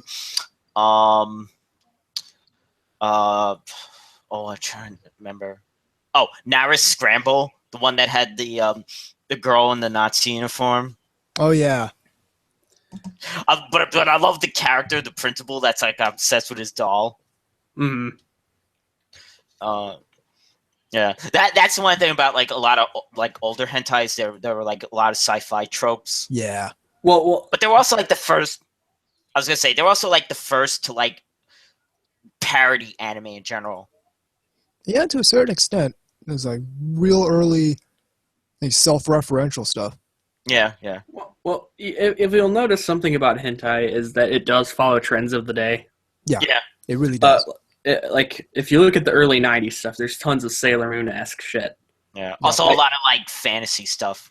Like right, especially during the '80s. Yeah, '80s and '90s. I don't think it count as hentai, but I like the one that Dragon Pink. It's the one that there was another one. Dragon Rape? Dragon. I don't know. I'm gonna look that up now. You're gonna look up Dragon Rape? While I'm sure there's probably a Tumblr related to it, but Dragon Rape Z. Next time on Dragon Rape Z. I don't need to hear that like pseudo wrestling announcer yelling that. But no, speaking of that though, like if you look at the 2000s, you can see when the moe kind of quote boom. Oh yeah, because you'll start to see the character design shift. Yeah, they become a lot more. There's a lot more petite and things like that. Oh yeah, Although I'd say now you're starting to see a lot more like Christmas cake type stuff. Yeah. I've noticed that. It's becoming really common. Oh, I love that one. The one that I told its name starts with ha ha. I know what you're talking about. I know exactly what the character designer for that is the one that did Valkyrie Drive. Remember you were saying you didn't like Valkyrie Drives because of character designs? Right. Yeah. Oh, that's why. It's the same person. Yeah. Okay. But we also got there was I think it's kind of died down, but for a short time there was a fuck ton of NTR. Yeah. I think you know what I'm talking about. Exactly there was like it seemed like there was like a year or a couple months or whatever where it just like flooded the market. Dragon Knight, that's the one I'm talking about. Okay. Like True Blue is a good one. Yeah. I was just about to mention that one. I've never seen more people butthurt about a hentai. like okay, I will say one thing. The main girl is cute. Yeah. Owie, yeah. She is a bitch. like on levels that most are not. But I mean, all you got to know, okay, it's porn, so it's not like you have to have a big synopsis here. But here's the deal: high school sweethearts, creepy school gym coach fucks her at the wazoo. She ends up liking it, not without a little help from Liquid Courage, Naturally, and some other things. And basically, he humiliates him, and they have a fucking contest where they're nailing her on top of the hood of a car, and he fails. And basically, she's like, "No, get out of here, you limp dick loser." And that's the story. The butthurt, though, absolutely was. I've never seen so many people mad at hentai before, like that didn't already hate it. Yeah, people were they took personal offense to this. Yeah, every time any NTR would come out, there would be this entire shitstorm on Faku. Yeah, and specifically this title got. I recall people getting really mad. Oh, that's like the one that I told you got that kind of became infamous on 4chan. The one I wish I knew the name, but the girl had pink hair, and the theme was this guy finds this tape of this girl that's like, and he's like, and she's like obviously doing with someone, and then I think he ends up with her. Yeah, but who cares? It's 4chan. No, but it became, yeah, but 4chan does kind of count as a lot of the anime fandom. No, it doesn't. No, it really does not.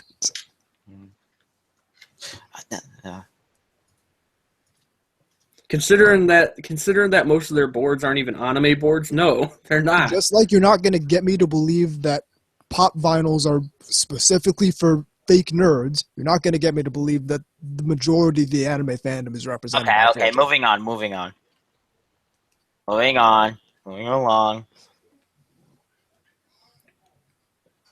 But yeah, there was this just entire shitstorm with NDR, and I kind of understand it, but at the same time, it's like, and then just don't watch it.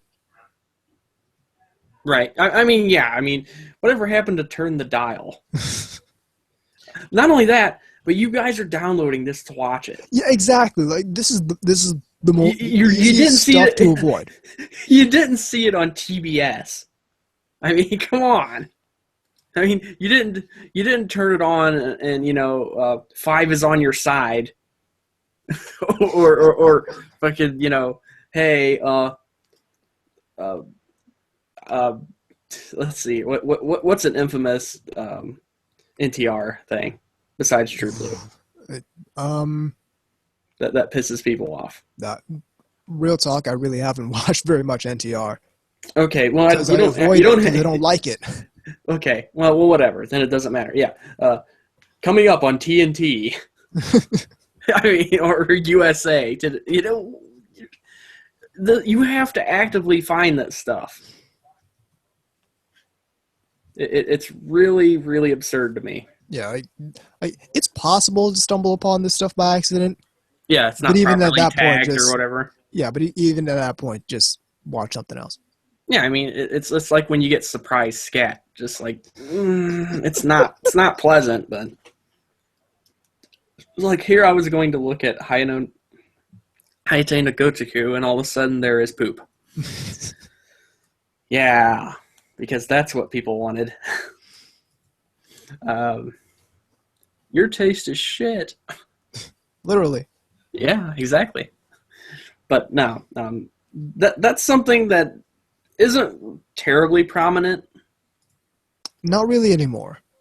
I mean, that the average title does not have it in it. Yeah. That's one of those things you kind of have to dig for. Yeah. You really have to be looking for it to really find a whole lot of it. You know what I'm a fan of? That one, Eroge H. I was gonna get to that. Yeah. I actually have the game. Yeah. And it's signed. Have you played it yet? No. Because you're like me, buying games and not playing them for no reason. No, I'll get to it. Yeah. I found a copy of Shenmue 2 here. I got like 2 months ago. I haven't touched it. I found the one I was talking about. I think it's called Otomi Dori. I think I might have heard of that one. That's the NTR one I was talking about. That, like, Okay. Well, then there's this one, I can't remember the name for the life of me, but where this girl is just getting eventually wrecked on a Ferris wheel. While other people are on it, of course. Naturally. Which is fun. Don't get me wrong. The voyeurism angle on that's kind of cool. What? We're just talking about porn. I mean, yeah. It's not like I'm like suggesting that people do that. Oh, by the way, we should talk about like some of the studios. Like, I was right. Sure. I was right. It's definitely Otomi Dori because it's the one where you see she's pregnant and it's like you could tell that it was other dudes. Yeah. The other dude's kid. Yeah. Basically, the main guy. That's always fucked up. Yeah. Okay. I guess we should start off with something like. Oh, I love this. I did an image search for the picture, and it even says so effed up, so like and fucked is like all asterisk fucked up. That's exactly Anyway, studios. Everybody knows. I was gonna drop them first. Yeah. Yeah. They were the first one I ever saw. I believe. If I really had to, because ADV's subsidiary Soft Cell, I believe it was called, or was that it? Yes, Soft Cell. Yeah, because they put out hentai. And that's where I saw stuff like Magical Twilight, Twin Dolls, and some of this other stuff. And that was probably the first encounter I had with a lot of it. So, interestingly enough, they no longer bring stuff over here. Yep. No. They're I think the number one notorious one for not bringing over the smut anymore. Right. Which is a shame because there's been a lot of cool stuff here. Oh, yeah. Sorry about that. Dude, stop jerking off. No, my not USB, whatever it is that goes into the phone, the jack went right into my fan. So I had to pull that out. I said stop jacking off. Wah, wah, wah. Okay. But no. Yeah. And then you had other ones. You had Milky Animation. Hello? Yeah. Milky had it. Green Bunny was another one. Let's see here. What other ones are there out there? Fairy Dust, which is the one that did Cream Lemon. Let's see. Poro. Pixie. Yeah. Poro. Lilith. Yep. By the way, Pixie and Lilith ones are usually fucked up. Just giving you a heads up. You know. Now I know what to look for. Thanks. I don't think I've seen anything by those two studios that isn't like hardcore fucked up. Which of course is giving you the seal of approval. Naturally. Oh, speaking of Pigeon Blood. Yes. I never actually saw that one. Yeah, that's a good effed up hentai panel fodder. He's working on it. He's like, right. I can just see him with like a little like memo pad. I'll give you a heads up. Literal vagina mouth. Nice. Is there vagina bones? No. Good question. I don't know. I haven't watched it. No, I mean, and then of course you got kind of there were. I wish this actually would happen again, at least on some level. But there was a series called Cool Devices at one point. Oh, yes. Yeah. Oh, anthologies. Yes. Where it just had a bunch of different talent pools kind of put together. Yeah. The best ones are done by oh, I forgot his name.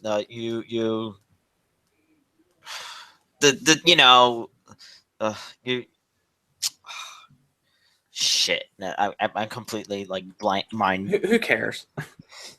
Don't worry about it.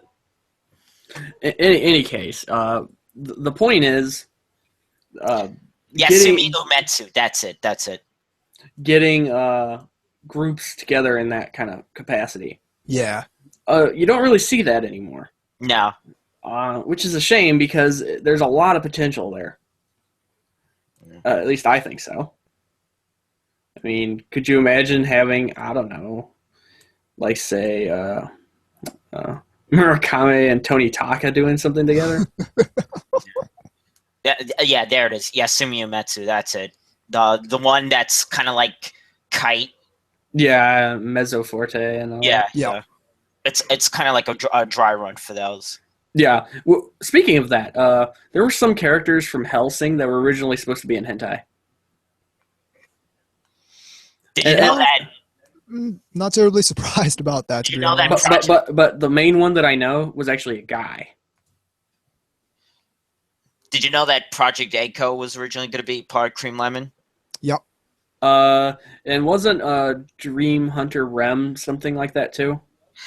No, that was the original version was hentai, but then that's what I'm saying. Wasn't that supposed to be like, you know? There were two versions released. There was a hentai version and then like an edited. Right. Okay. Because I remember reading something about that. Yeah. But for the trivia buffs out there, the Hellsing character was Father Anderson. Which, that's kind of scary if you really think of it. If you've ever seen Hellsing, or even the character, that's a little bit on the unnerving side. Although, I guess it couldn't be any worse than if it was supposed to be Alucard. Yeah, to be fair. Because, like, who wants to see anybody getting wrecked by somebody wearing a hat like that? I mean, it's like Carmen Sandiego fucking descending upon you. That's disgusting. Where in the world is Carmen Sandiego? I know. Deep in the fart box. Going back to that dynamic, I learned a while ago that one of the characters in Gravion is like the same person as one of the characters in Angel Blade. That makes total sense. Yeah. Oh yeah, the blonde girl. Masami Obari. Oh yeah, Mizuki. exactly. Yeah. Didn't they do Viper GTS? Yeah, I believe. So. I'm a pretty big fan of that one. Yeah. It's got a lot of cool stuff. It's got the whole succubi thing. That's the character designer for Gal Gar, I believe. It was the director. Yeah, I believe so. Right. Okay. Yeah, that's what you notice a lot of these, especially like the older ones, is the character designers. It's both the director and the character designer are usually the same. Right. I kind of like that. I miss that when you used to have like both the same. I kind of miss the high profile people doing it. Exactly. That's what I was about to say. Like, I mean, they sometimes would go under like a pseudonym or something. Right. Which I'm totally fine with that. Yeah. I need to one day watch. There's a hentai that was directed by, under a pseudonym, Akigi Shimbo. Yeah, I've heard of this. Someone needs to tell me what the name is so I can watch this. And maybe I'll finally get some Mayoi action or something. Mayhaps. Yeah, that's kind of weird. I mean, couldn't you see the situation in the part with Nadeko on the bed where with this like, and then just leads to hentai. Or just like Madoka, where there's like Faustian contracts and and then there's like turning it like while people are getting railed, like they're seeing like moons with mustaches and weird shit. Yeah. They're getting space aliens get involved. They're getting raped and molested while somebody that's trapped in a mattress is watching them. Just weird shit like that. Yeah. Someone's under a bridge. No, was it Wah. Yeah, was it Dempa Ona? Just think that's hentai. That's what I was kind of joking when I said the mattress. Oh yeah. The blanket all around. Yeah, exactly. Or how about since we're talking about Shinbo, just something really let's see here, like one of the lesser known things, like Arakawa Under the Bridge. Yeah. Yeah. When Shaft and Hentai collide. Which, even saying that out loud sounds dirty. Fair, Right. But, yeah, you've Shaft got... sounds like a hentai studio. Kind Studio of. Shaft. That or like some kind of really urban, kind of studio where they just have this sort of like, Let's come up with blaxploitation anime. blaxploitation anime. Yeah. Let's come up with our own hentai studio name. Darker Than Black.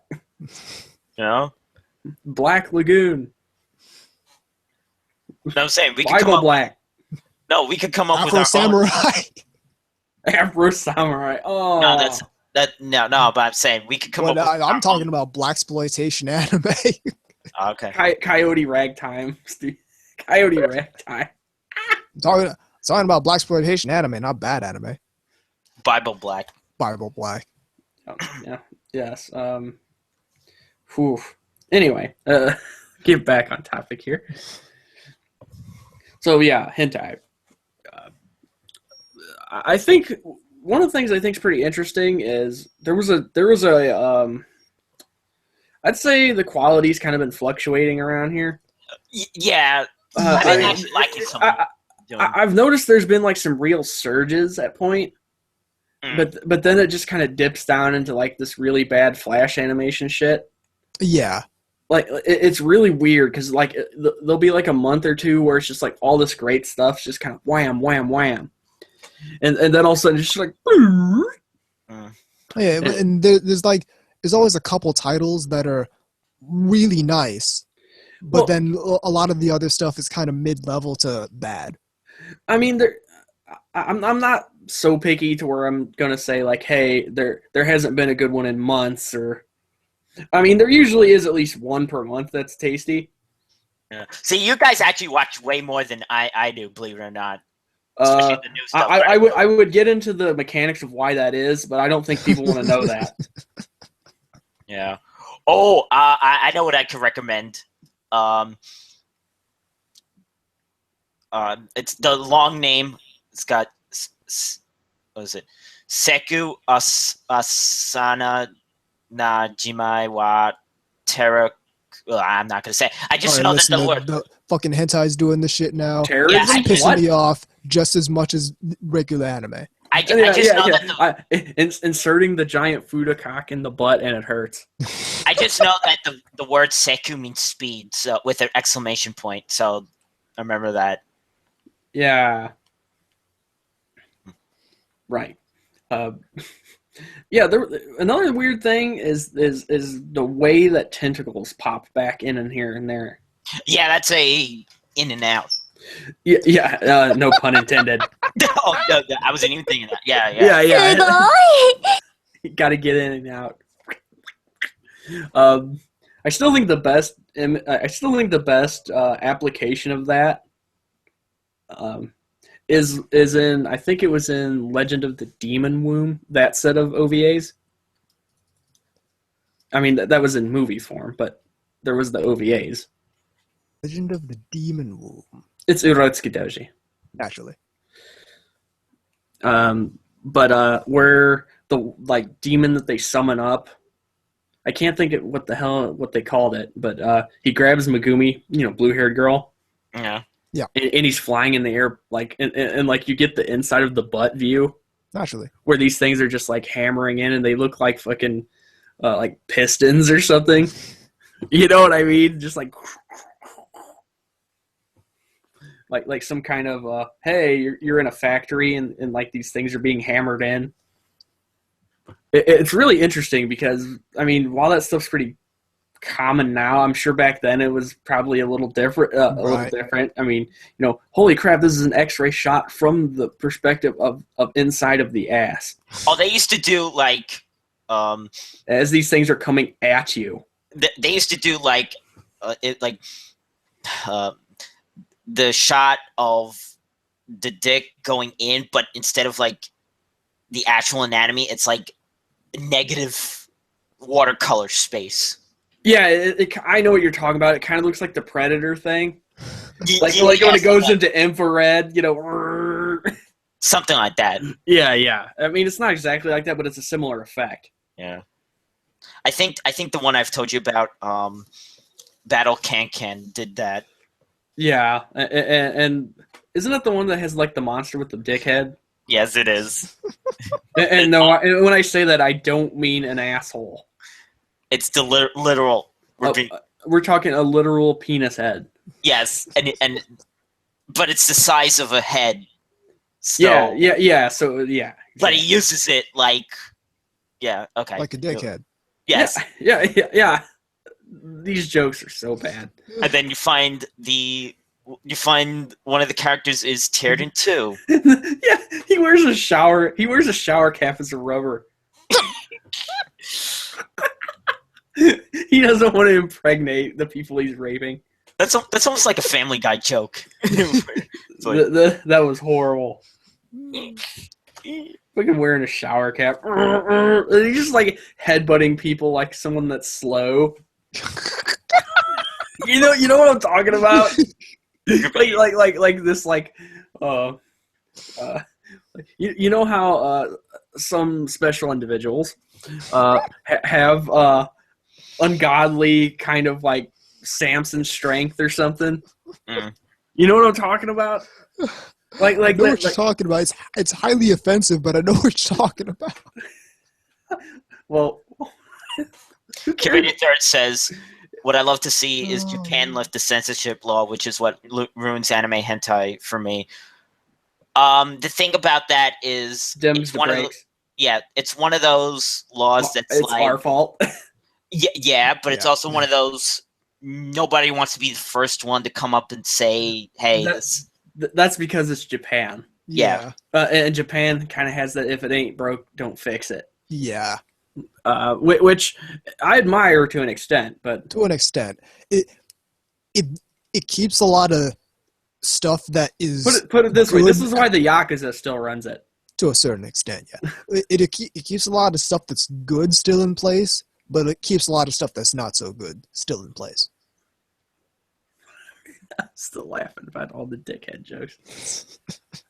That's terrible. And then it's like, no, I don't mean that. I don't mean he's an asshole. No, I'm not saying he's putting it in an asshole. Pay attention. It's like one of those, like, who's on next, the Who. Yeah, who's on first? Yeah, who's on first, yeah. Who's on stage? Who's on first? What's on second? And I don't know is on third. Yeah, exactly. So, no, I was thinking more of the Animaniacs. Who's on stage? The Who. What's the name of the band? The Who. The name of the band, Who? Yeah, that's a variant of that old who's on first spit. Yeah, and speaking of cartoons, since we were talking about them in the interim, we forgot to mention Animaniacs. Animaniacs. We did. This is like the completely wrong time to bring this up. Yeah, by the way. Nobody wants to be thinking about Yakko, Wacko, and Dot when they're trying to, okay, some people might, but. Hello, nurse. Yes, or Freakazoid. The lobe. The lobe? That's a visual nobody wants right there. That's like somebody trying to do it with Krang. Which people are like, nope, turn it off. But yeah, the Cupid the Third in the RC brings up, it ruins anime hentai for him, but not manga hentai. That we've yet to even broach manga hentai at this point, so let's talk about that. Sure. I think Donatello was the greatest publication ever. And there you have it. There you go. No. There you have it. Do not collect $200. I got. Fantastic. Do not collect $200. Do not pass go. Yeah, that was a great idea. But manga gets away with a lot more. It really does. And I mean that all across the board. Yeah. I mean, for parodies, holy shit. As far as the extreme stuff goes, like Oh, you want to the level of extreme is way more out there. Yeah, you'll see one level in Bondage Game, and that's disgusting. But then you'll get into stuff like Hell Season. It's like, whoa, holes and a bunch of other horrible shit. Oh, Anubis is like, and I'm still wincing about that. That's the only part of the panel I give that makes me cringe. Is that the one with the girl with just the holes all over? Yes. Yes. Anyhow, the censorship standards are a little different too. Yeah. Yeah, you can get in the way with a tiny black line. Yeah, which looks really funny, by the way. I like how they put it on the on the circumference of the head. Exactly. I'm really happy that black line is there. Otherwise, I might be offended by what's underneath it. I mean, yeah, I can't see the hood, or if it's not that, it's usually the very tip, which just looks like it's some kind of like, hey, you got some gunk on your junk. Yeah. Man, so the manga is really in the U.S. The manga's really come up. Yes, thank you, Faku. Thank you, Project H. Thank you, Faku. Yes, because yes, Project H as well. That's right. The story of Faku is just interesting. They almost remind me impressive to me. And it also reminds me of what Crunchyroll did to an extent. Exactly. It seems like they saw that model and maybe. Like I could just can't you just see Jacob sitting there kind of stroking his beard, just like Well, no. The way it happens, they were gonna get sued.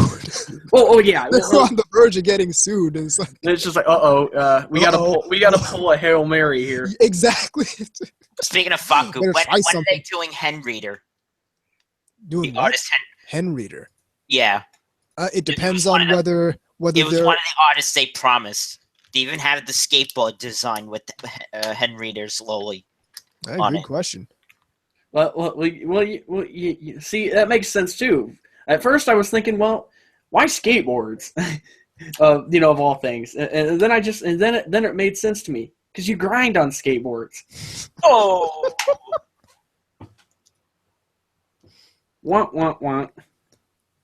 Yeah, it's just impressive to me how that they were able to kind of hustle up, Yeah, exactly, like just like we're fucked. We got to pull some magic rabbit out of our ass. And not only that, but the deal they got out of it. Oh yeah, they got a leg up on everybody. we want to get worldwide. Yeah, sure. I gotta buy it. We want no censorship, completely uncensored. Yeah, sure. All right. No DRM. Yeah, sure. Interesting. That's basically how it went, according to Jacob. Right. And I know you've seen some panels and stuff, so you've probably had more. Didn't you interview him? No. Or at least record him or something. Yeah, I got a couple recordings from an old Kineticon. We'll try to get him on the horn on here at one point. Yeah. I gotta buy this sometime. This one that they have. It's called Kogels, Sluts, and Whatever. Yeah, I laughed when I saw that. I love the titles they come up with some of these things. And more than that, I love the taglines. Oh, there it is. There it is. The Hen Reader Faku skateboard. Right, but that's always a weird. I think I'd be good at it, but it would be weird telling people that's what you do. I come up with taglines for porn. And then they'd probably laugh if you told them that, and they're just like, "No, I'm serious." I think the one that I remember, was the Pandemonium one from Apata. Oh yeah, which is Welcome to the Pandemonic Fuckfest or something like that. Which is just like, well, if somebody claims they didn't know what they were getting, I think they're lying. Yeah. I really also have to thank Faku. Yes. For Toilet Chat. Toilet Chat? Oh yeah, you bought that from them, didn't you? Yeah. They were on Twitter. One of the Faku people said, "Hey, we got one more of these things. And I took a look, and it's like, this is literally the figure I've wanted for years. Anubis is just like, okay, everybody get the fuck out of the way. I'm coming down the runway. Yeah. It should make on the seat sounds. Her on the seat sounds. Oh, like a squirting, like someone is adjusting their ass. Yeah, and then the sound of someone letting out something. Oh, like you pull the string like those old dolls, and like instead of them having catchphrases, it's different fart sounds. Like, yeah. And then you hear kerplunks and shit, like grossing out people that are just in your house. Tinkle, tinkle, tinkle. Yeah. Oh, this is disgusting. Damn thing won't flush. Yeah, but you got to have a Japanese girl saying that. Yeah, exactly. We're out of toilet paper. In Japanese, of course. Woo. That would be absolutely disgusting. like you pull the little thing, like the legs spread apart, like. Oh, they're sold out, but they have this figure of a policewoman on a toilet. Yep, I know which one you're talking about. Yes. Ooh. Law and Order indeed. They also have one of a nurse in one of those gyno chairs. Oh, speaking of toilets and so forth, which are totally things you think about when you're thinking about porn. Before we move on to more toilets, Cuban Third asks us what our thoughts are on Faku going legit. He didn't have a choice. That's my thought. I think it's fine. To be fair, that is kind of the case, but I'm all for it. Let's go. Yeah, he made the best out of a bad situation. Made more than the best. Like, well, put it this way: I bought things. Yeah, exactly. like I didn't just say that. I put my money where my wiener is, or whatever. I got a whole bunch of manga right there from Faku. Like I dropped like $140 last AV. Wait, just at the Faku booth. Jacob is a baller. His ANN cast is my favorite one. Are you talking about the one where Faku? Jacob from Faku went on ANN cast. All right, because I was thinking the other Jacob. No, not that Jacob. Yeah, that was great. I think I'm missing something here. We're talking about when Jacob went on ANN cast, as opposed to the other Jacob. Okay. And Zach was saying, because Jacob was saying like we're considering releasing Lolicon, and it's like you could get arrested. I like how you tried to spank Jacob about the friggin' about the Lolicon and stuff. I could just yeah. I think the funny thing about that would just be like, I don't know, maybe he thinks it's a honey pot or something. I don't know what the big concern. I don't know why he had to bring it up in that way. Because he's a social justice warrior. Well, obviously. I don't even think it's. You gotta protect the imaginary children. No, I think in this case it's more just moralizing. Yeah, well, probably. But I mean, hand wringing shit, Yeah, it's hand wringing. I'm like, why are you concerned? Put it this way. It's not to get too geopolitical, which this is neither the time nor the place, but it's kind of like what Russia did recently when they called an emergency meeting. Yeah, it's just like grandstanding. Cuba there says it's funny nowadays. Zach has kind of laid off that shit. No, he hasn't. Sorry, he still does the moralizing. I don't pay attention to him. So. I really do not. I pay attention. I pay attention to him like I cast in quite a while, and it really doesn't matter to me. But what confuses me is the only thing I can come up with, the only explanation I can come up with for that reaction to the idea of bringing in lolicon is he just doesn't like the idea and actively doesn't want it over here. Well, we already knew that. I already knew that. K and J. Yeah, I already knew that, but I love how I can say feel like someone would have to be more like be more subtle about that particular stance.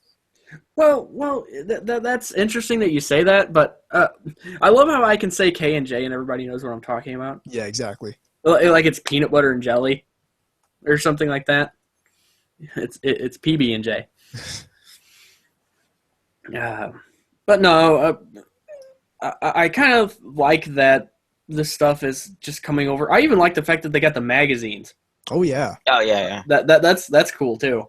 Let's come out front. I don't have the magazines. I just don't have the space for them to really do much with them. I do, however, have several books, and plan to get more. Absolutely. To be fair, I bought the first two just as as a show of support for what they were doing. Right. I didn't all of a sudden go, oh hey, I gotta have what the hell is that called? There's a Renai sample. What was the second one? Renai sample. Punikano. Yeah. Yeah, I bought those two more for that, but I do enjoy them. So. Oh yeah. I actually learned that I really like Homunculus after that. Yeah. And I'm really looking forward to that other one they're putting out, which I can't think of the name of because I am an idiot. And I am too lazy to look. This has been NTR Broadcast. But yeah, the entire Faku thing just blew me away because of how unexpected it was, and two, because of the execution, just pure execution. It was spot on. Well, the thing is, more than anything else, the only thing I can really think of that anybody can legitimately get really mad about, in my opinion, is the removal of the parodies. Right. Now I get that, but you've got other places you can go for that. Yeah. Well, even so, I really didn't see very much pushback against that. I mean, some people got really butthurt. It's like, oh, and they left and whatnot. But it's just like, you don't understand the situation. It's not like, hey, I got an idea. Why don't we monetize this? And I mean, even with that, they left it up for quite a while. Well, yeah, they gave you they gave you a grace period. Yeah, exactly. Which that sounds incredibly wrong considering what we're talking about. But there's a couple other ones I don't have. Maybe someone else wants to throw them in on here, like Porno Switch from Hisase. I haven't read that. I like the cover of it. But I know you've mentioned you like Welcome to Tokuharu Apartments. Well, it's Kisaragi Gunma, one of my favorite artists. Yeah, aren't they the one who did Love Selection? Love Selection and my favorite. Yeah, I have Love Selection. Let's see here. Other ones, Love Ridden. That one is fantastic. Absolutely fantastic. And then there's TTK, which is very good. We're not shilling for them, really. No, I'm not shilling at all for Faku with the T-shirt. Ouch. Yeah. No, the point is, I wear this T-shirt all the time. It's actually really comfortable. Right. As far as T-shirts go, it's a damn good T-shirt. Like to a certain extent, I feel like that's just what I get from Faku's entire philosophy. Oh yeah, all their stuff is nice. It's real nice stuff. It very much has a certain consistency. Henry T-shirt, please. Yeah, let's do that. But yeah, as for the newer stuff, yeah, I'm gonna wear it in public. Hey, there's a couple of their T-shirts you can, and only people that are in on it will get it. Oh yeah. Like the Faces one? Or the hentai shirt with the chicken on it. I still like the Faces one, but I'm a big Boshi fan. Oh, if they had a way of getting, I swear, guys, if they ever got a way of getting salads, stuff. And by that, he does not mean, vegetables. Doesn't mean like, yeah, Oh, chef salad, Caesar salad. Yeah, or any of that nonsense. We're talking about porn here, folks. Chicken salad, fruit salad. Spunk salad. What do you mean that's not a real thing? Yeah. There's an artist I like that draws really, really plump girls that I need to mention. Right. Let me find his name. Kato Hayabusa. Wait. They have the same surname. They have the same surname as the dude from Ninja Gaiden. Oh, I did not even know that. Well, it's obviously a pen name then. Naturally. No, it really could be their last name. I mean, it is a Japanese name to begin with. But it just threw me off. I was just thinking, what, Ryu Hayabusa? Really? Is he like his uncle or something that works in porn? When his nephew is out running around America, stopping bad guys and killing demons and so forth. Behind the facade of an innocent bookstore. Kato Hayabusa. It's like the black sheep of the family. I imagine that, hey, this is what I do. Kind of for a living. Conversations are really awkward. Don't you think so? Like, probably not in Japan, given that the way they are. They have probably a much not. They have a much more. I feel like it would really depend on just who you're talking to. Oh, for sure. But I feel like for a lot of people, and especially among people I know, I don't feel like they'd be surprised if that was what I did. Right. I don't think they'd be too terribly surprised. No. I got that. But and I still, for the life of me, can't think of what this new book that I want is called. I'm trying to find it, but let me take a look. I know they came out with shoujo material earlier this year, and I need to get on that. Okay, it's a Jirai Break. That's the new homunculus one. Oh, okay.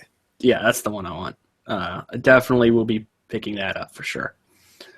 I also still need the other Boshi one, A Body for Play. Yeah.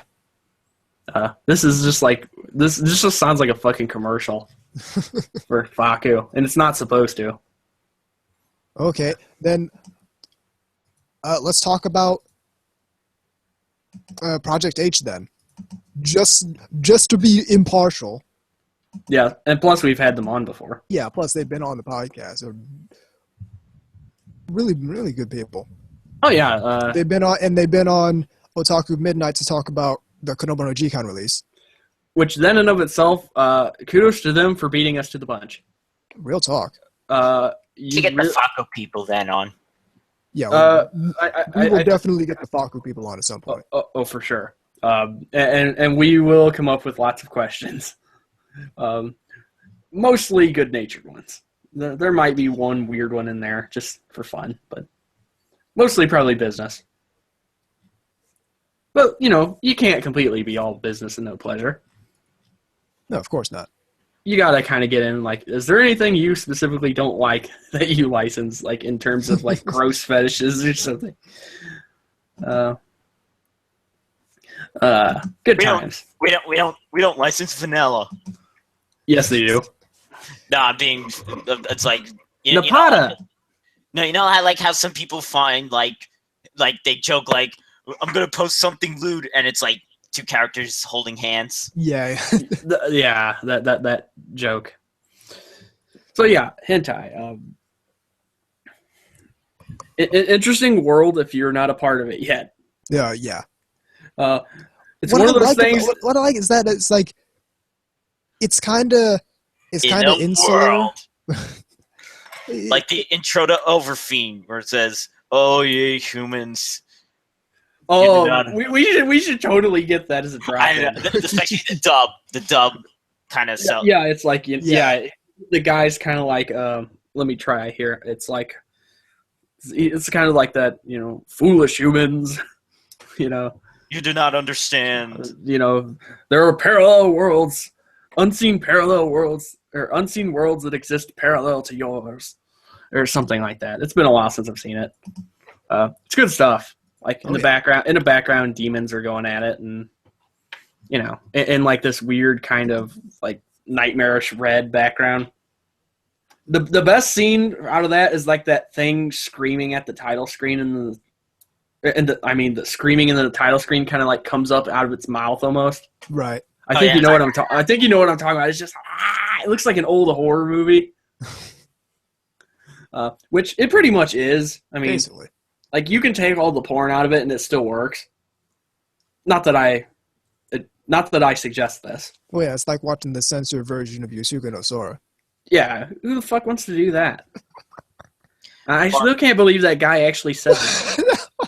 like years later, I still think about that. Like, what was he thinking? Like, what kind of question is that? It's just a bizarre question to ask.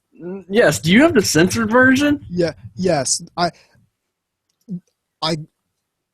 own the censored version of this for my own consumption. Yeah. Are you high? Just a bizarre question. That's like some kind of some outer space shit. You start hearing Robert Stack's voice in the background, This man had censored hentai or quasi hentai. Why did the other person chose to watch it censored? What is the appeal of watching that? We will find out this and more on Unsolved Mysteries. Not to get too much on a tangent, but first off, that show used to freak me out as a child. I'm not gonna lie. First off, the music alone was unnerving. Oh yeah. And his voice just made everything sound fucking positively frightening. There were some things that not really. I mean, like when they had like the Bigfoot specials or some shit like that. Those weren't really scary, but when somebody just disappeared. My favorite, like one of those, like, I don't know what they're called, like speculative type of like mystery shows of that era. My favorite was Strange Universe. There was another one. Yeah, and there was another one too called The Extraordinary, I think, or something like that. The only one of those I remember was Unsolved Mysteries. Yep. Okay. The Strange Universe was kind of like the precursor to Ancient Aliens. which, by the way, I'll go on record and say fuck you, History Channel, for that. I love that. That is like my guilty pleasure. Mostly because some people actually like history as a discipline, and they don't want to see this stupid shit. That shit ain't history. Ice road truckers and stupid fucking shit like that. Which is fine if it's on like some kind of stupid reality TV channel. Or not the History Channel? Was it Dangerous Fishing or something? Yeah. Oh yeah, it's like Deadliest Catch, fucking whaling and crab. There's nothing historical about that. Or Axemen. Some swamp people. Just like you just see these titles and you think, wow, they're really scratching the bottom of the barrel here. They're really reaching for all this. Oh, you think that's bad though? Do you know the Weather Channel now has these?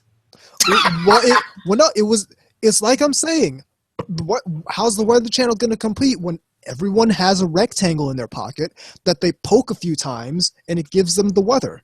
I don't even have to poke it. It actually says what degrees it is right there. Yeah, exactly. If I don't have my lock screen up, I can tell you what degree it is. They can always show Sharknado. Well, yeah. But that's an option. The Weather Channel shows like stuff about hunting for gold and weird shit. It's just like, what in the fuck? Like, of all channels that have a practical purpose, Like, why would you do that to the Weather Channel? Like, they can't but you're compete. right. You are right though. That is why, because people don't need it anymore. Everyone's got one of these little plastic rectangles. Doesn't And matter. or they live next to a bank, or, you know, you know. But you're right. They can't compete with other television, which It's not even can't compete with other television. Can't compete with the rectangle. That either. You So they're can't trying. compete So with they the got rectangle. these kind of shows that are just completely bullshit. Yeah, so they have to jump on whatever they can to remain relevant and entertaining. Yeah, I mean it's ridiculous. And I'll tell you a show that I used to really like that isn't on the History Channel anymore. It only ran for I think a single season, and I was so mad when it got taken off. And that was Battles BC, where it just had all these like, I remember that one. Yeah, it was really sweet. And it had like like Carthage and all this stuff. It was really good, but it got taken off. Another one that was at least pretty cool was Human Weapon. Yeah, Where it was just like these two dudes that were checking out all those different like martial arts. A short-lived one that I liked was called "The Worst Jobs in History." Oh yeah, I remember that one for a while. The point is though is these have some level of historical. Exactly. Even the martial arts thing, it talks about the history of these martial arts, where they come from, how they developed, why. We're the Learning Channel, where we're learning about Honey Boo Boo. Don't remind me. You ain't learning any of that. Yeah, I'm learning. I'm learning that rednecks fucking breed. That's what I'm learning. Fucking blue bloods. Okay. We very much have gotten back to hentai. Good for this, yeah. Yeah, because hentai and Honey Boo Boo. I mean, that's a perfect transition. Yeah, that's the perfect way to end off. Both things are revolting to some people. Where I'll end off is the reason I like this, like the collective of people surrounding hentai so much, is because it's kind of insular. It's kind of just itself, but we all know why we're here. Oh yeah, so there's no reason to like fight. Well, right, like it's not like you go on a forum like say Faku's forum or wherever, any kind of community of this nature. And it's not like you go, oh, you like something gross. Yeah, exactly. like that doesn't really happen. Like, too there's much. no way for the Faku forum to become like the ANN forum. No, we all know why we're here. Yeah, it's not like, hey, it's not like it's some kind of secret drug deal. Yeah, exactly. It's just like, hey, give me the stuff, open the raincoat, Because a certain someone says, what is it about people having to exclaim, like, what it is that they fap to other people? Well, first off, it's a hentai forum. Yeah. In this case. No, but you know who I'm talking about saying that. No. I know. I'm just explaining. In this case, you sound like a machine gun when you say no. Yeah. No. I'm practicing rolling my voice so I can sing, Guns N' Roses song. Something like that. Yeah. No. It's just because they're prudes in denial, which they are, by the way. I don't know anybody that cares that much except people that, want to not be exposed to people that are not so shameful about it. But see, we want this anime to be a legitimate medium on par with fine arts and film. Well, you lost that battle like 30 years ago. Yeah, seriously, that's a battle that was lost before you were born. Yeah. Stop that. I like directors like Miyazaki and the late Satoshi Kon. Okay, good for cool. you. You want a cookie? Cool in the gang. Welcome to level 1. We have a flagpole and some Goombas for you. On that note, we're up against the break. Keep it right here on NTR Radio.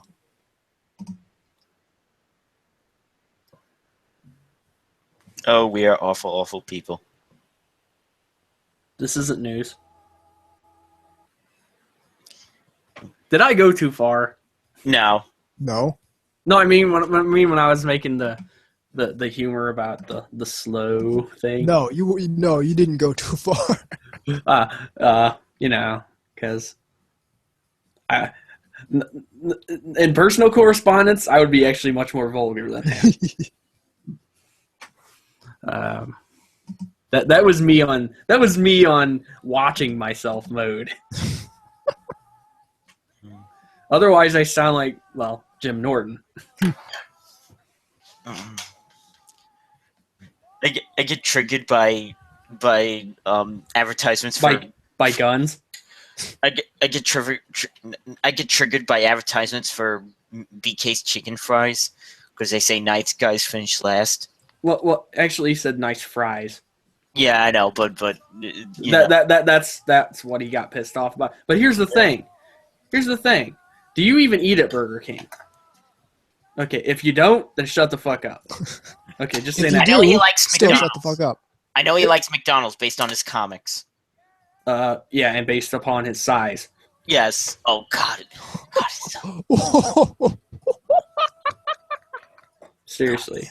Yeah. Extra for supersize me. Well, he was into inflation. That explains a lot. Even though he tries to cover it up. Someone needs to notify Jim.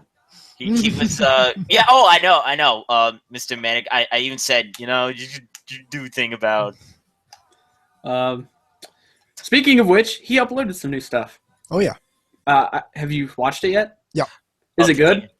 It's not bad. It's pretty good. Yeah, I amazing. love the DeviantArt thing. The hug box one, I mean. Yes. Yeah, Oh yes. Do I need to watch that? Yeah. Yes. Okay. And the part I love the Barney the dinosaur thing. It's like in the hug. Oh yeah, and the crying sound effect. Yeah. Yeah, I mean, And it's like yeah. The thing is he needs to have a downloadable. I mean, I know a way to get around that, but he needs to have like a dedicated server that just has downloads of this stuff. Right. Ooh.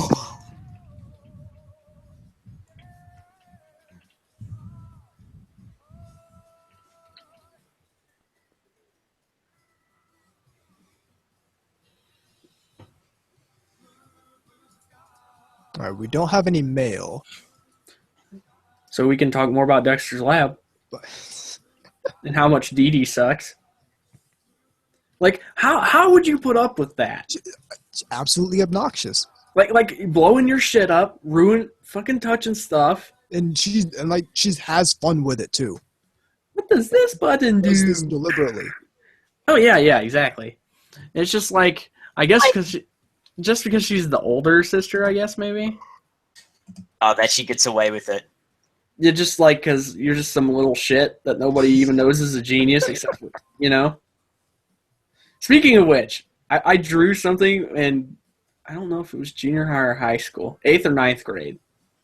Can't remember which. It's been a little while now. But I actually drew a piece of fan art of him, but he was smoking crack.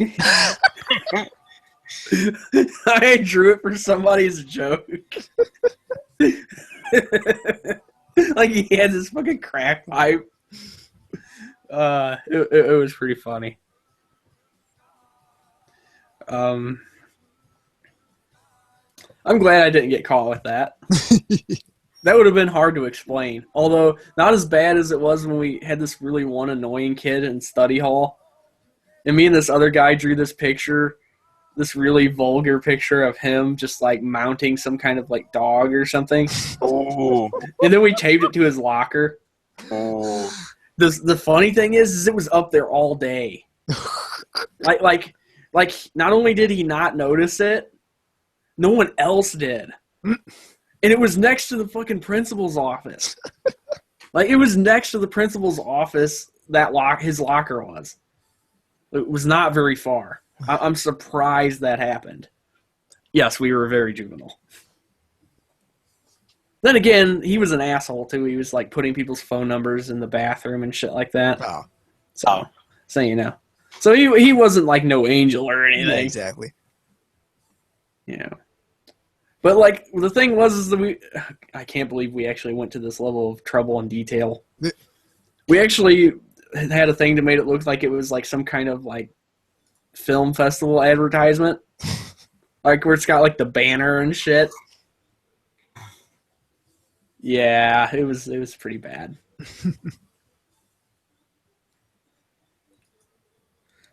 So who else did that? I was the good boy. Nah, I was actually much worse when I was a teenager and close to teenager. Like, I engaged in activities that now could have got me in a lot of trouble. But when I say good boy, I wasn't like the type that like volunteered. Like I wasn't like that. I just didn't do anything to get in trouble because I just wanted to get through school. Some jackass. This car alarm is going off now again. Oh. If you can hear that, if the studio audience can hear that, I just wanted to get that, so they probably wanted to get in and out of school as fast as possible. Yeah, exactly. Well, you got to realize is I didn't come from the greatest area, so let's just say that my cousin was a really bad influence. I mentioned it before, and I broke it off because I knew I was going for trouble. Just from some of the shit we pulled, like taking a road sign. Like also, I was like no. You got to understand. We snuck out like at 1 a.m. with a fucking shovel and rope, and beat this thing till it fell off, and took it off with it. Like, what did you beat again? A street sign with a shovel. Oh, okay. And we had a rope around it, yanking. I was yanking that, and he was hitting it with the shovel. Yes, we were. This totally wasn't loud as fuck. But we did take it. We also took a blinky, which that'll get you in deep shit now. If you know anything about that. Yeah. They're usually nailed down now. They're like bolted down, but they weren't at the time. Fucking stealing. Because of people like us. Yeah. Like, here's the best thing, though. God, he was such an idiot. Like, we stole it, and we took it back to his house, but he put it in his fucking window. I'm not even kidding. I think he told me this. Yeah. Like, and the more I think about it, I was like, wow. Anybody that's driving by can tell that you're the one who stole this. And you live right down the street from the construction site we lifted it from. Like, if a cop's like, hey, this shit was stolen, they drive down the road, they're going to go, oh. You know what I mean? Like, what? You can get in deep shit for it now, though. Back then, you would have probably, if you only, you can get fined, but now it's much worse if you get caught doing something like that. Yeah. Yes, so that was some stupid shit, It was dumb, we all do dumb things. And that was one of them. And that's also, eventually what kind of led me down to, okay, I got to stop hanging out with him. He's got a bad influence over me. Probably a good call. He's been to jail. Yeah, real shock, right, viewers? Or listeners, rather? Is this the same cousin with the special piercing? Yes. Okay. That explains a lot. And has a lot of, and basically has sleeves, tattoos. Yeah. Right. Okay, that explains a lot. Yeah. He's actually pretty well behaved these days. Yeah. It's just those teenage years, man. Yeah. But I was really into like this. I was really into stuff like wearing like the pentagram, and I it was still like do. But it was like a combination of liking that with my sort of trying to be like edge master material, even though I wasn't really doing anything bad. But like, and mix that with my like of like Power Rangers and anime, and so it was like this. Again, that's why Chunibyo. I understand that show more than you think I do. Right.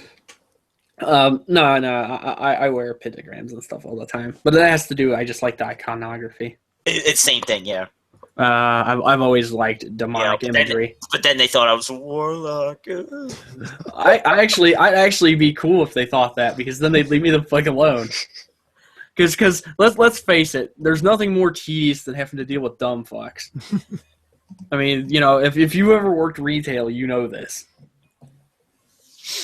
Yeah, but see, I went to like a ghetto school, so as did I. The one I used to go to now is completely all ethnic now. It wasn't before, but now it is. So that should tell you. I mean, part of the area was always kind of run down. Yeah. And now like nobody there speaks English. Like I'm actually kidding. I'm not actually kidding. I actually looked up a thing that's like 80% of that area does not speak English now. Okay, can we go on to the third topic? All right, here's what I wanted to do.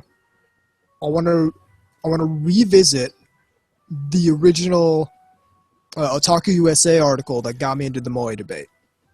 Okay. I haven't read that on the show, and they say some things in these series of articles that are pretty egregious. Oh, this should be good. So it's basically Colony dropping friends? It's Crybaby it's Wah. It's Daryl and Clarissa and a couple other people that no one's heard about. So just some randos. Like I'll cover this when we get to them in the article, because I got some things to say about that too. All right, ready on third segment. Ready when you are. In 3, 2, 1. Welcome back to NTR Radio. I totally fucked that up. So, in the absence of any mail, what we're gonna do? Write to us, damn it. Yeah, write mail to ntrradio@gmail.com. Or P.O. Box, and then just have like some random place that like some person we don't like. Just get random fucking mail.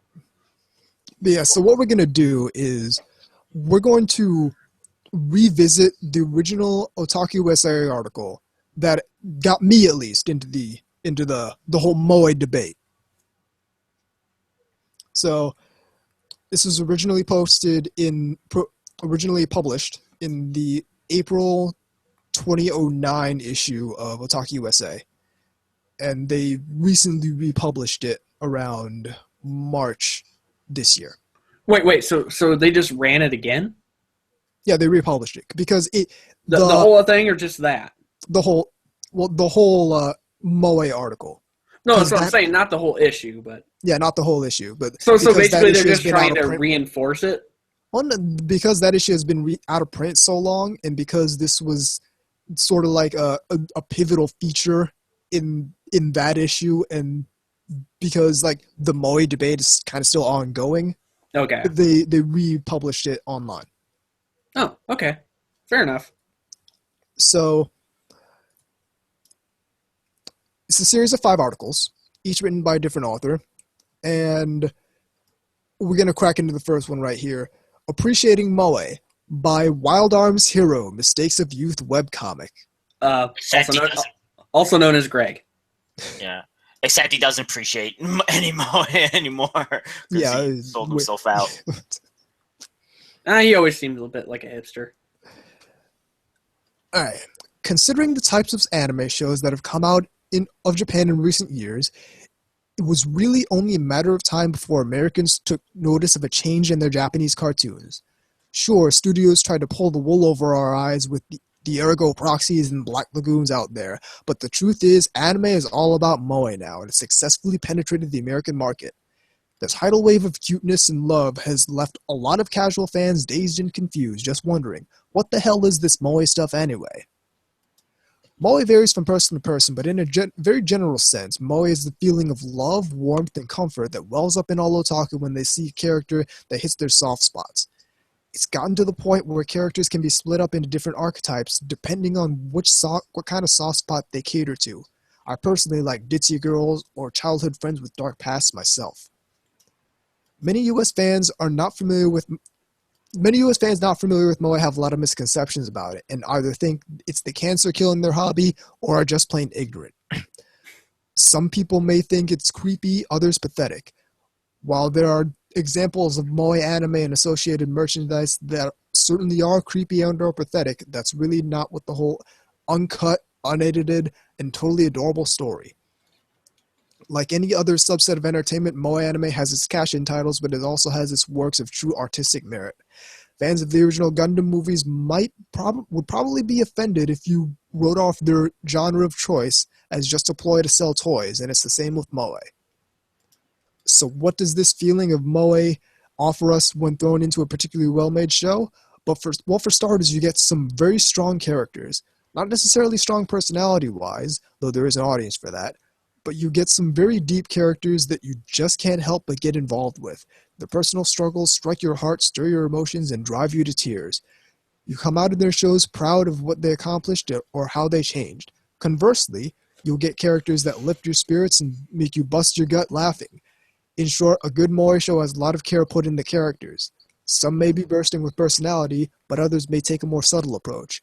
A number of these characters may not be entirely realistic, but then again, how many Captain Harlocks do you see walking around in real life? Not many. Another thing that moe offers up is a variety of distinct visual styles. There are numerous artists out there, professional and amateur, who've done great things with the moe aesthetic.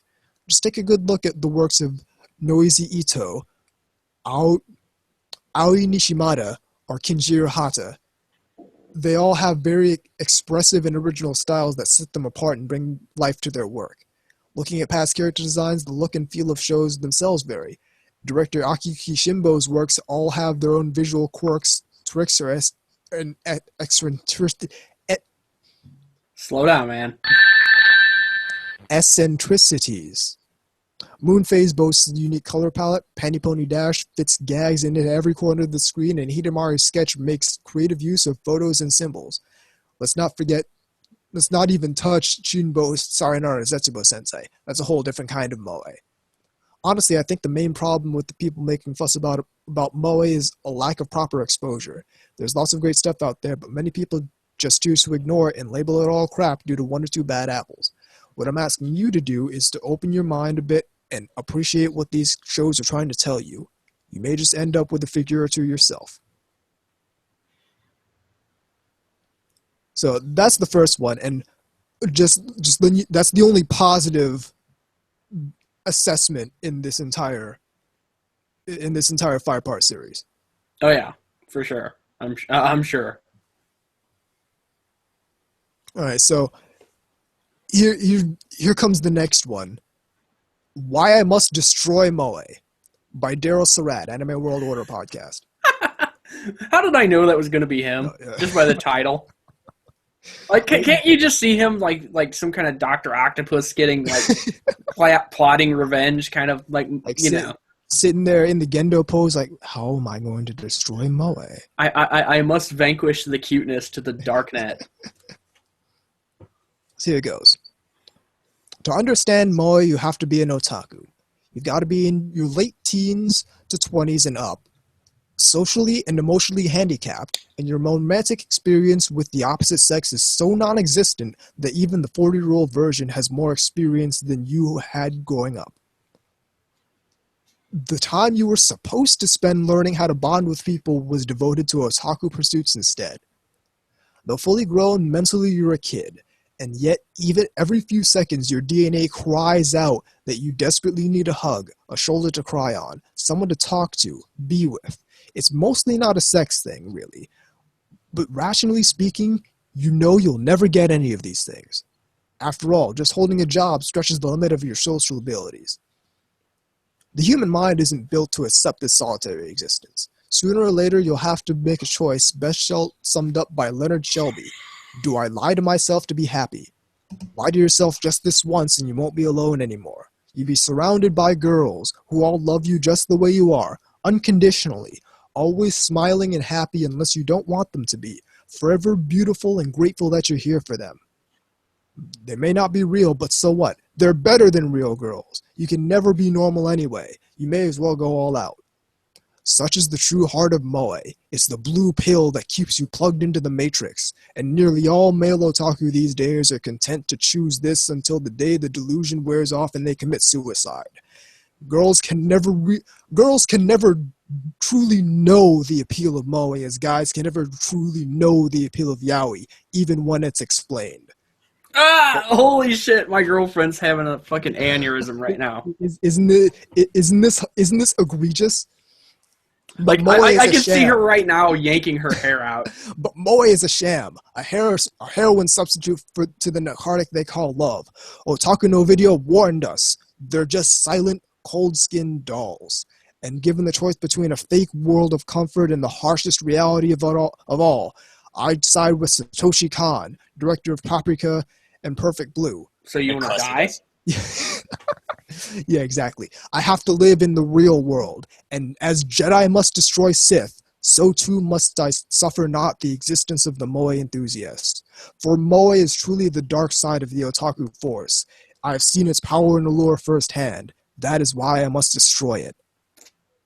Okay, the hyperbole is lolsy. Isn't that the most hyperbolic bullshit, like ridiculous thing you've ever heard? My question is, were we supposed to take that seriously?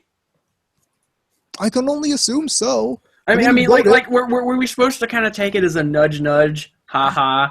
See, he's like, I was saying, look at that and say, hey, let's not take it serious. I can't look at that. I can't. And say, nah. I mean, if I'm supposed to, I can't. I mean, see, my thing is like, he's saying like, oh, these people aren't, they're living in a fantasy world and all. And I'm like, yeah, so what? I don't care. Yeah, that's not really helping. That's not really helping the point, though. I don't even. It's not even like, dude. I've seen such a diversity of people who are into this stuff that it's like, you have to be walking around with blinders on to not see that the people who are into this stuff come from all walks of life. Well, that too. Well, the thing is when you have MD Geist-size blinders on, and that's what you want. I mean, I honestly think it's almost more tunnel vision or something. Where everything outside of this narrow light is in this like one dark category. I think he's only like, well, yeah, you're only focusing on like the guy that stabs someone because Well, yeah. Well, not only that, but I mean, stereotypes usually exist for a reason. I mean, yeah. I mean, I'm not going to say that's not true. Certainly is. The guy that stabs the idol because she didn't.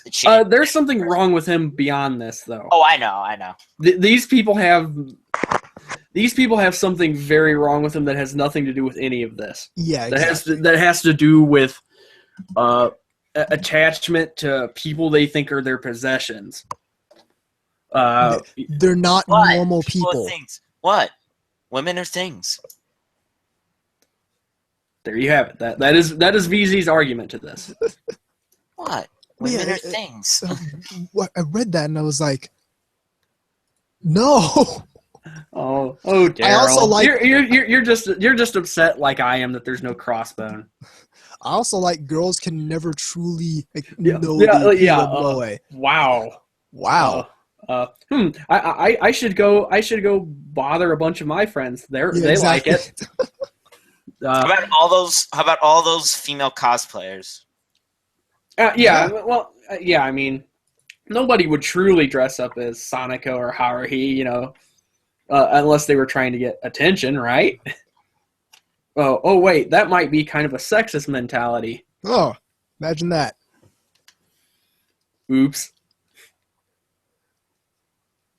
All right, here's the next one. Otaku is Dead by Tomohiro Machiyama, co-author of Cruising the Anime City. Hey, be quiet. I'm trying to hear him. Sorry. Co-author of Cruising the Anime City, an otaku guide to Neo Tokyo. Now, I've actually heard of that before. Yeah. I used to own that. Okay, so apparently I'm the only one who's never heard of this individual before at all. Because I don't know who this person is. apparently they wrote a book. I've never read it nor heard of it. Well, that doesn't mean anything. You wrote a book.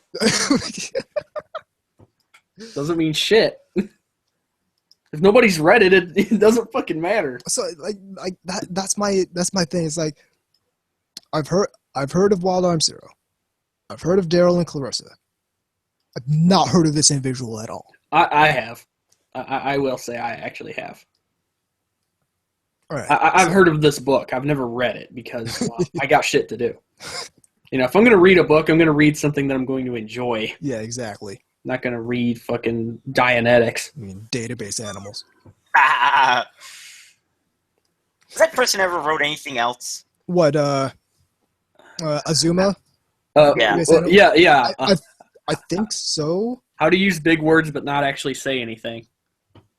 It was like one or two more books. Also known as our post-human future syndrome. Yeah. Oh yeah. So it was he wrote one just called Otaku, and then the other was database animals. Living in a post-apocalyptic world. Yeah, you know. Anubis. There you go. That's the title of your book. Living in the post-apocalyptic world. And just like the cover of it will just be like I don't know, an empty thing of figures, just like piled up in a pyramid. All right. You need 3 things to develop otaku culture in a society: no war, no poverty, and no hierarchy. Oh, I remember reading Japan met these 3 conditions, especially during the 80s, and otaku culture was established in Japan as a super developed kind of consumerism. But otaku culture itself is a form of arrested development.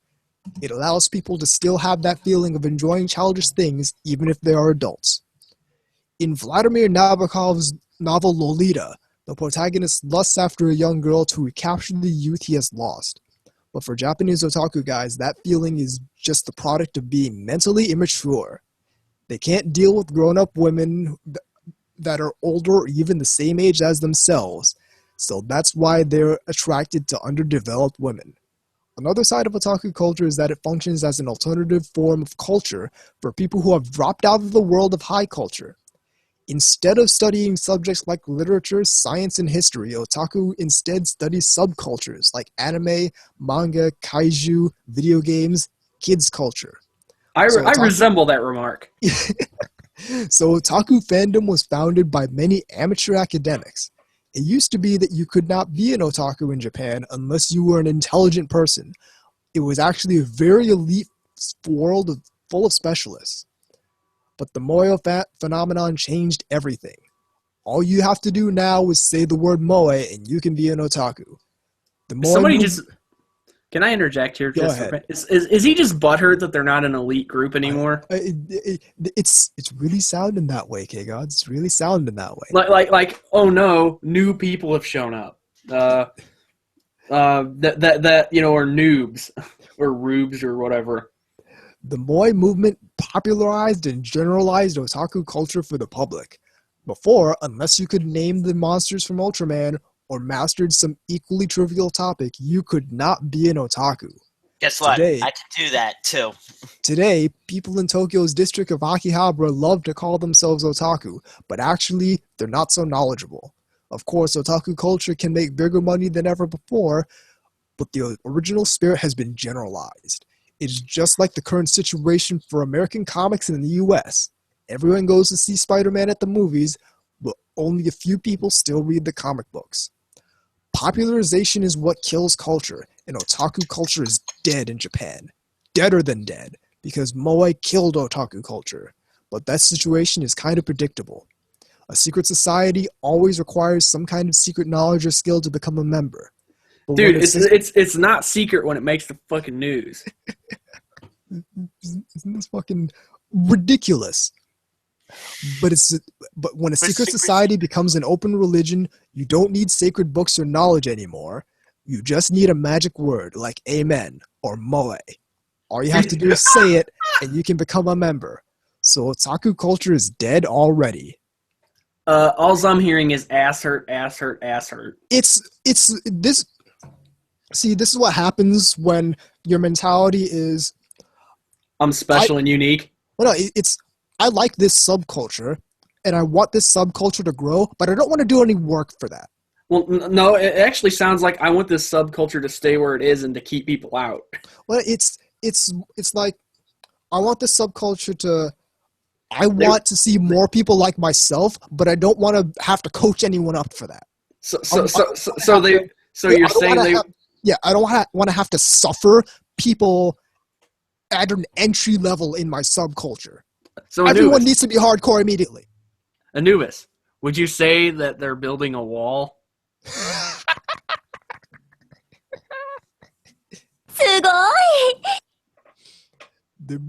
They're building a wall.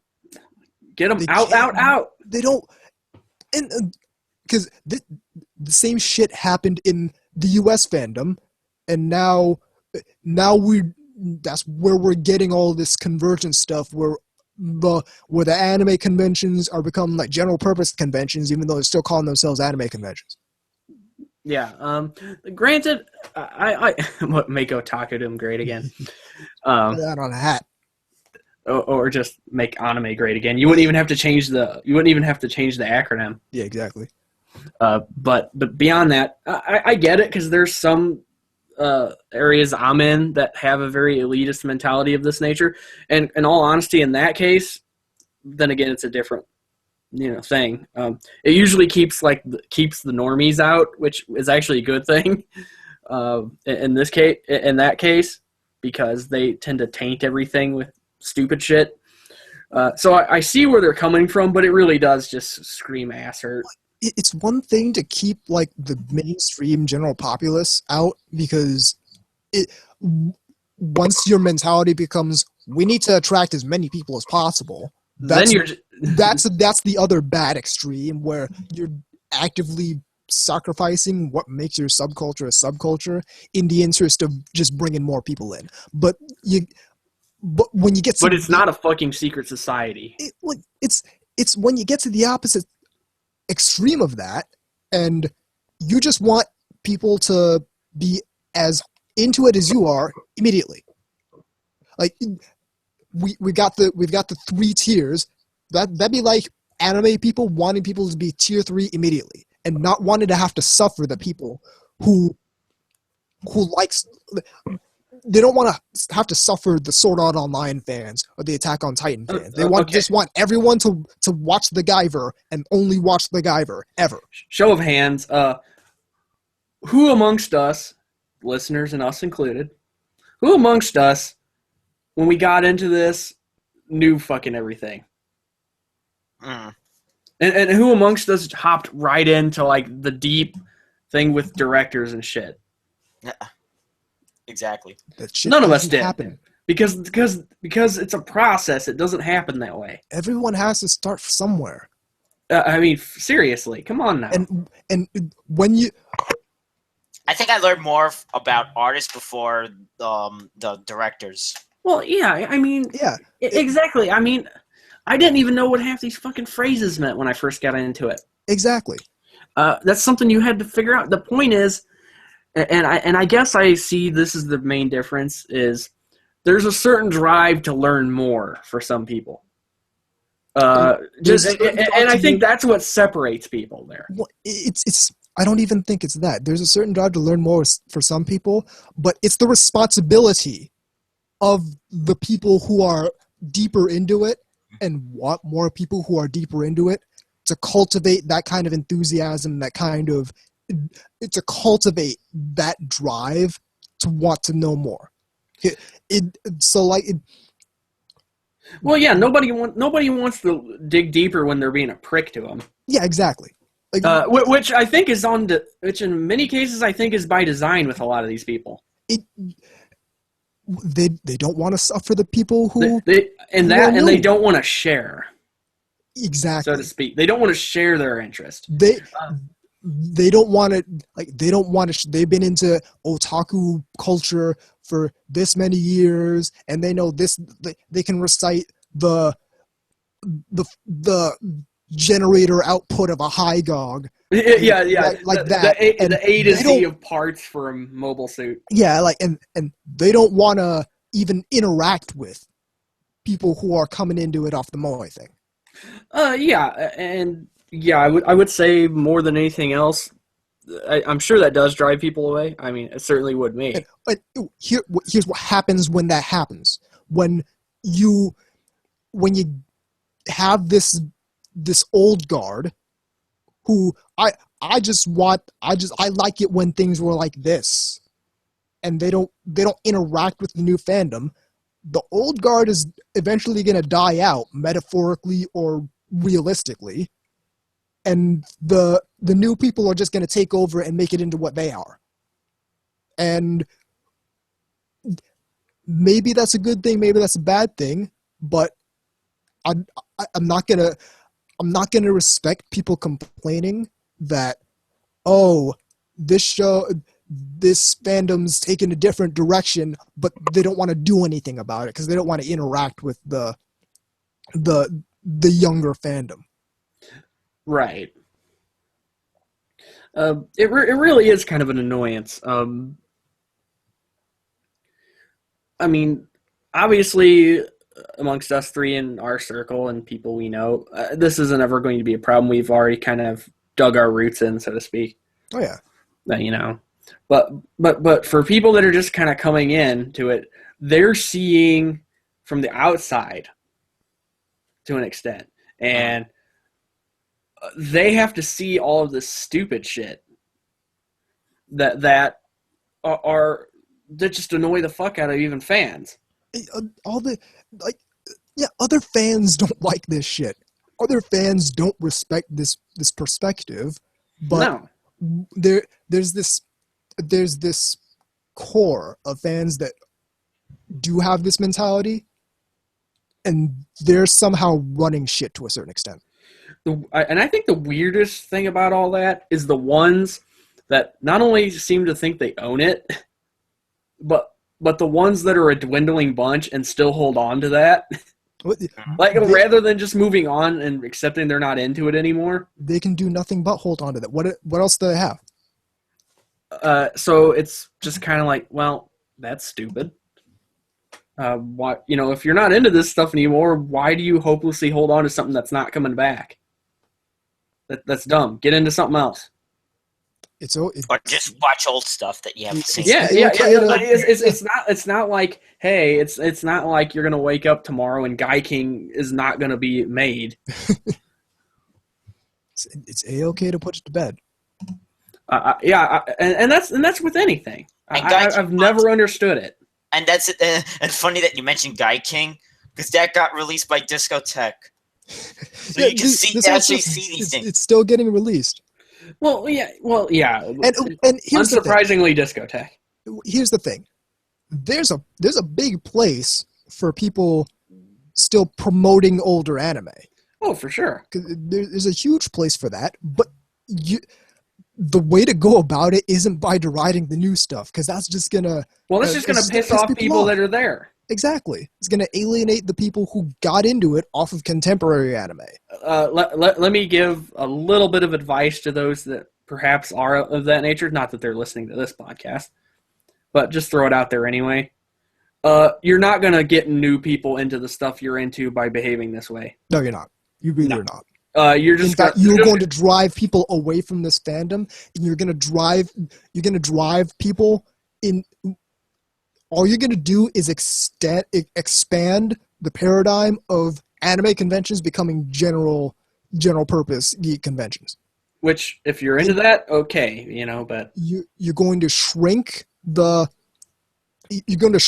relative space of anime in those areas, and you're going to shrink the fandom, the real fandom, the specifically anime fandom, by way of doing that. All you're going to do is hurt the fandom, and you're not helping anyone. You're especially not helping yourself, and you're especially not helping me or any of the other people who love this medium, and you're definitely not helping the new fans, because they're finding their own way. They're going to find their own way regardless.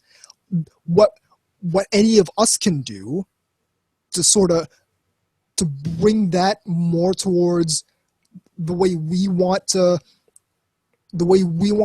say, hey, this medium is really cool. You should check out this, and this.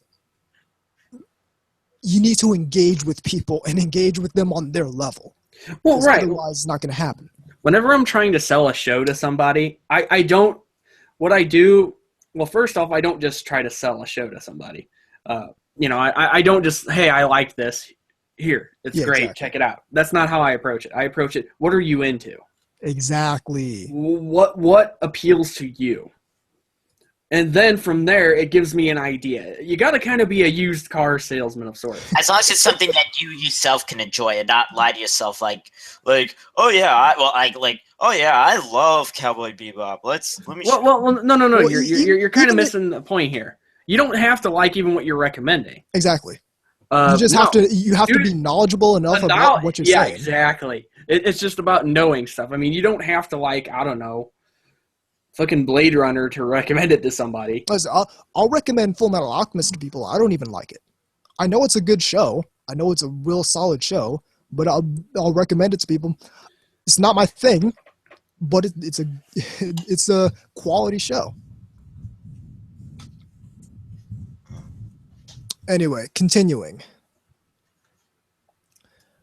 The Middle Path of Moe, Clarissa Graffio, Anime World Order podcast. Oh, this should be good. Moe. With as gigantic a force as it is right now in otaku culture, it's basically impossible to avoid it.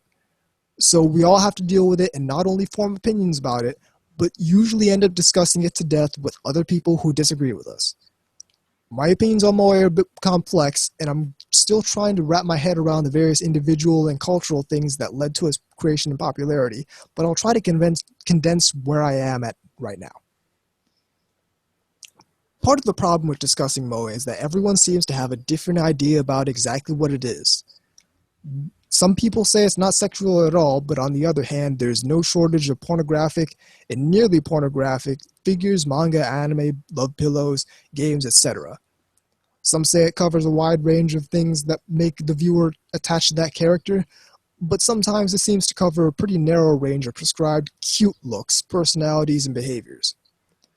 I find my personal feelings vary a bit based on what concept of Moe we're dealing with, so I guess I'll try to break things down a bit. First off, the most generic definition, which I've heard commonly used on the Fujoshi side of things. This basically denotes a feeling or response to a character or pairing. It's what gets a reaction out of you that makes you want to hug, feed, ogle, love the character. It doesn't really specify what gets that reaction, however. That's particular to each person. So in that sense, I can be Moe for the girls in Maria-sama Gamiteru and the guys of JoJo's Bizarre Adventure, even though there's pretty much no similarity between them. It's kind of hard for me to have an issue with that as a concept. Sure, I can maybe disagree with or dislike someone's particular taste, but as a whole, it's too wide to like or dislike. Second off, the general concept of cute that pervades so much of Moe. I'm kind of neutral on that one. There are things that I like, there are cute things that I like and cute things that I dislike. It's all about the particular way it's presented. Cardcaptor Sakura, absolutely adorable, and I love that show. Kanon, hate it because the characters are totally annoying and horribly written, which makes it harder for me to feel affectionate toward them. Plus the character designs have really wide apart eyes that make the characters look sort of creepy. Not to mention, I'm female, and stuff like Kanon is designed to play on specific male otaku fantasies, so it's not really something I'm going to be into. Actually, Kanon is a perfect segue into the third thing I've often described as Moe, and the one that I pretty much unabashedly dislike. This is the Moe that consists of cute girl characters who are sometimes lolly and basically always functionally retarded, because what fun is a girl that doesn't need constant protection and assistance so as to constantly stroke your fanboy ego? Look, let's face it, the guys that fit the original definition of otaku are not generally the most enlightened or well-adjusted folks in regard to the opposite sex. Thus, that particular brand of Moe, origin of many eroge and maid cafe, is born which fetishizes childishness and feeds those good old sexist fantasies. It strikes me as the same kind of thing that leads to mail-order bride marriages. with foreign women marketed to men specifically based on their submissiveness and controllability. Forget the hassle of treating women like human beings. Just get an object that'll stroke your ego and make you feel all big and manly. Unrealistic fantasies are one thing, and true, there's no real women being burned over. Well, you could argue about the maid cafe thing, maybe. But I'm figuring a lot of these dudes like it for a reason. So yeah, it's a bit off-putting. In total, I guess I'm sort of neutral.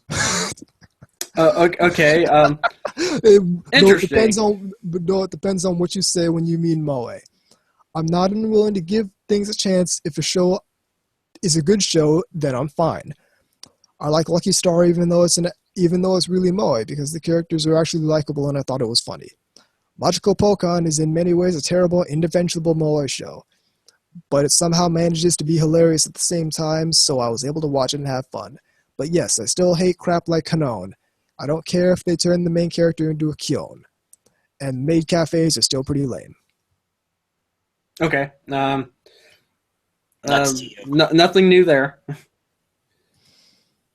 Although, one thing that strikes me specifically is the I don't think anybody that watches moe thinks of themselves as uber manly. I'm just an observation.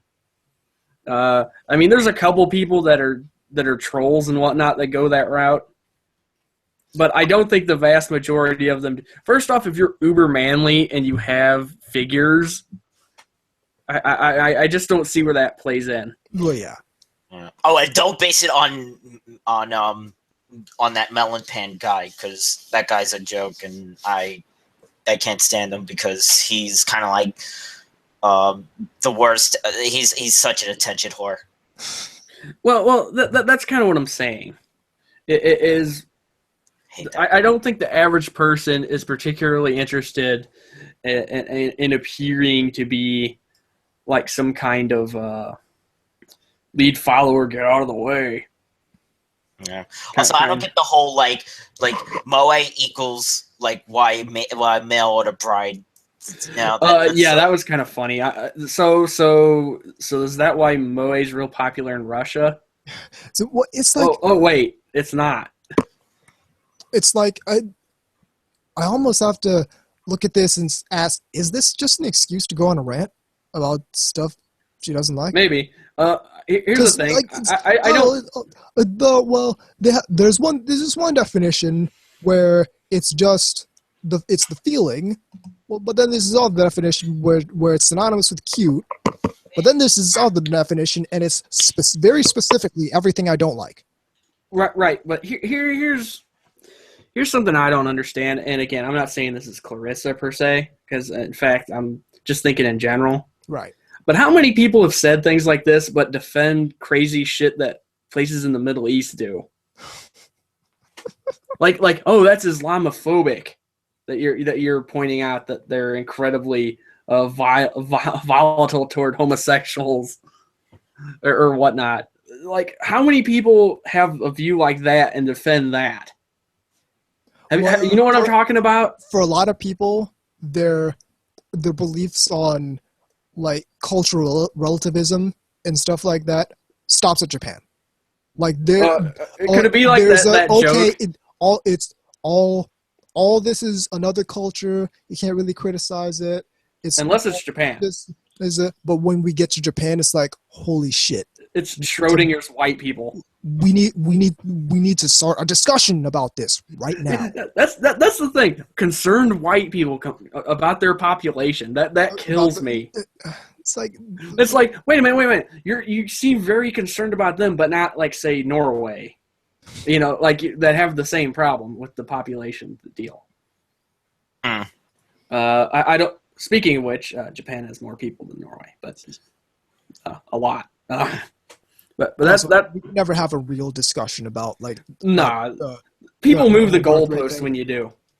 Yeah. People move the goalposts when you want to have an actual discussion about population demographics. Germany has that problem too, and they're doing the absolute wrong thing too. But well, we'll see. not that I'm trying to be Nostradamus over here or anything, but I have a feeling that's going to backfire bad.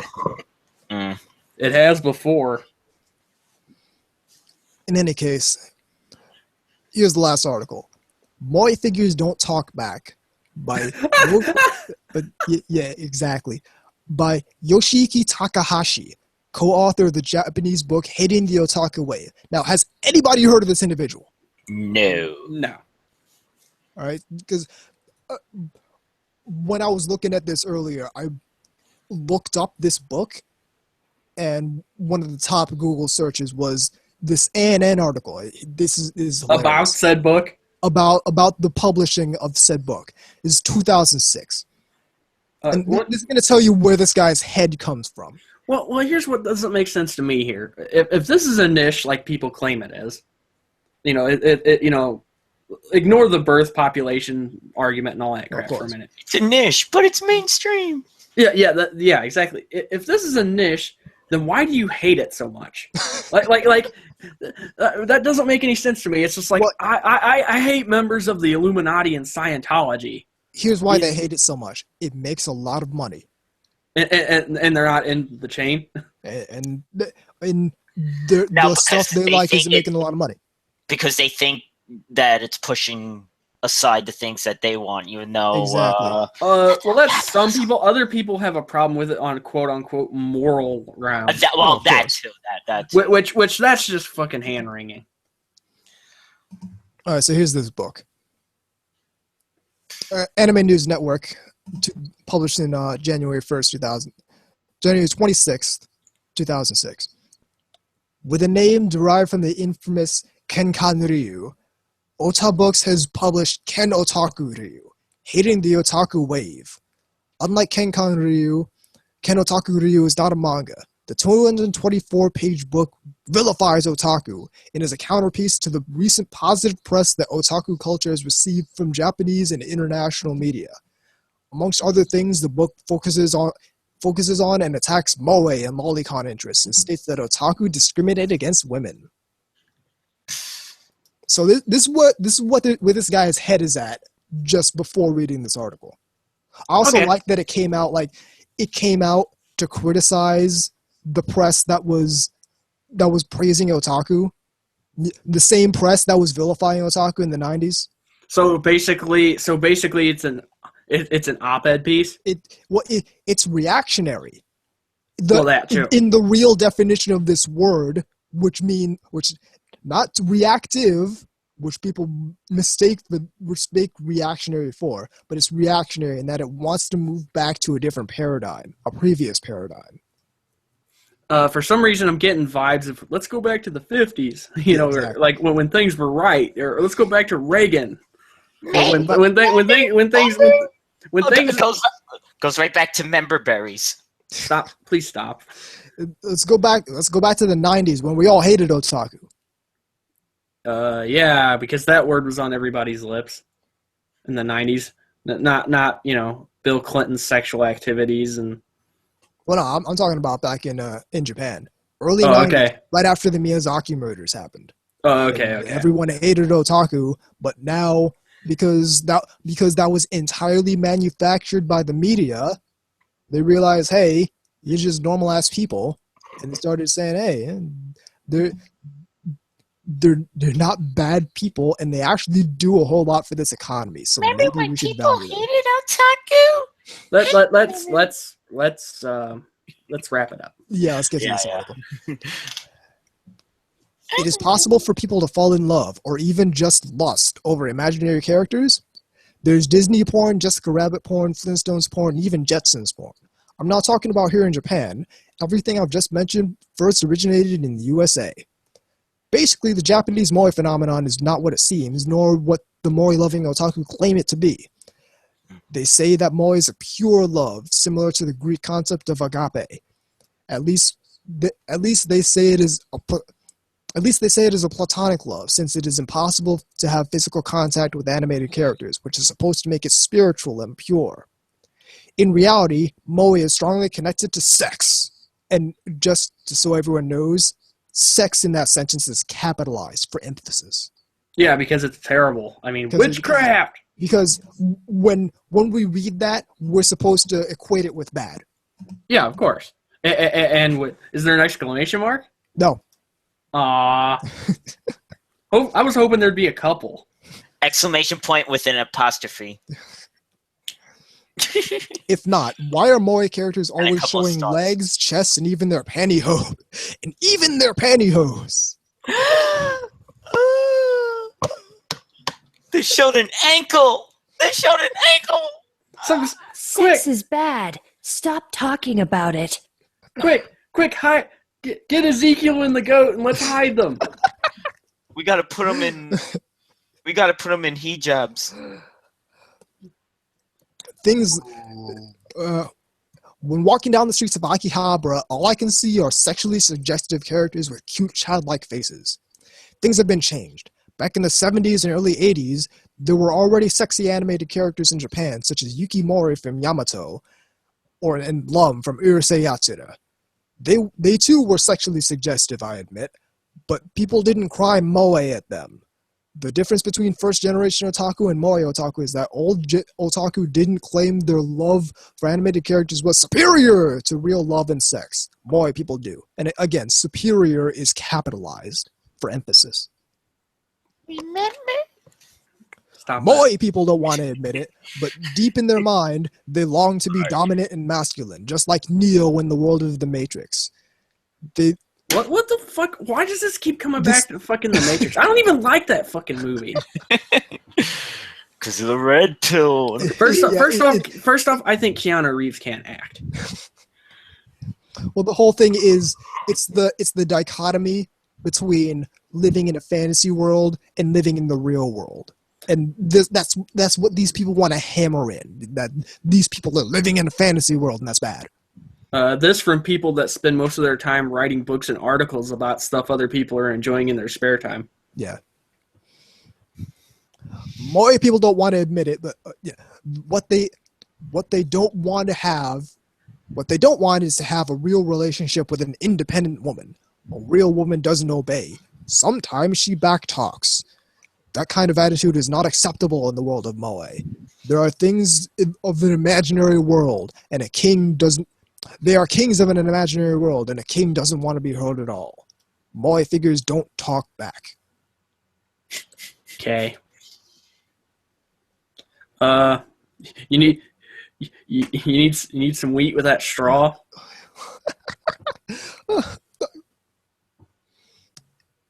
It's bizarre to me reading back at this again, and it's like, what are these people even on about? Like, what's funny is they sound like those really terrible fucking college articles about just really stupid things like gender relations that don't make a point at all, and basically just fumble around shouting buzzwords and shoving their opinion forward like it has some kind of scientific merit. Well, I mean, it's like, is it really this serious? Yeah. That's is it really this serious where? Tell your children. Yeah. Like what is this, like reefer madness or something? Exactly. Like Taku madness. Yeah, like oh god, he's looking at animated TNA. Next thing you know, he'll be fucking hanging out in his basement with model kits and then he's gonna be raping corpses. I mean, and then holding up real women for their money to buy figures. I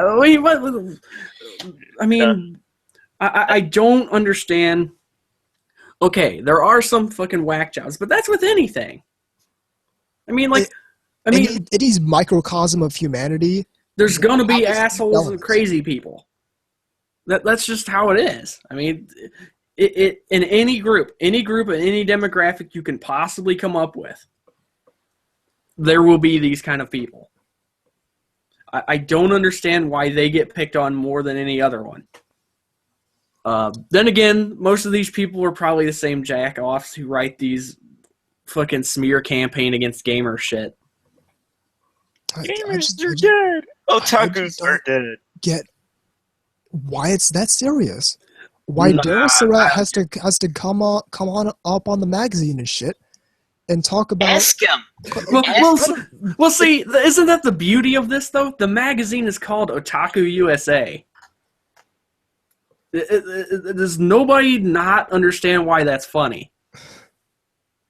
It's like somebody ratting out their source, almost. Yeah, it's like, they'll be content until the day the delusion wears off and they commit suicide. Like, we're talking about cartoons. And you sound like you're excited about that, which is that might just be my inflection. Okay, because I'm portraying this whole thing as that sort of alarmist news report.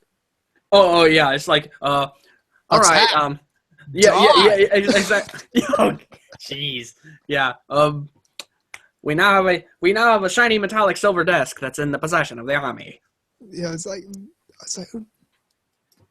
Oh wait, it's just a weather balloon. Nothing to see here. Nothing to see here except for a dude with gigantic eyes bulging out of his head. Seriously, that picture is kind of creepy. Like, otaku culture is dead. Dead! Why? Because people can just say moe and now they're otaku. Moe, are you the infragable crunk? I think we should wrap up because I think we should. All right, we're gonna roll this up like a condom. Let's go. Because I'm getting incoherent about this because it's just so. Well, it's some weird, bizarre, out of space shit to me. Well, it just seems like it's overly dramatic and serious for something that's not. It's a. We're all just talking about screams fucking tabloid. I mean, the fact that this is published in a magazine called Otaku USA is just kind of head scratching too. It's like, why did you name your thing that? If you have such a problem, I mean, couldn't you have just called it anime fans or something? Even though it's lame, but you know what I mean. So anyway, that's the show. Yep, I need to take blood pressure medicine. I'm kidding.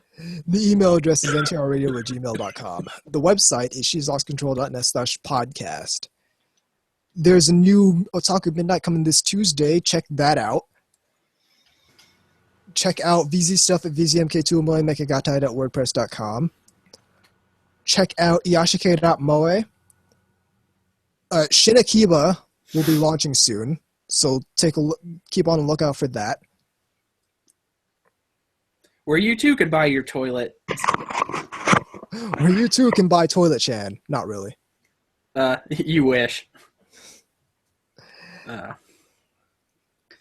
Check out, get at us on Twitter at TEDubis, at VZMK2, at LazyErica00. And I'm Tom Force from Nubis. I'm K-Odds. And I'm humongous.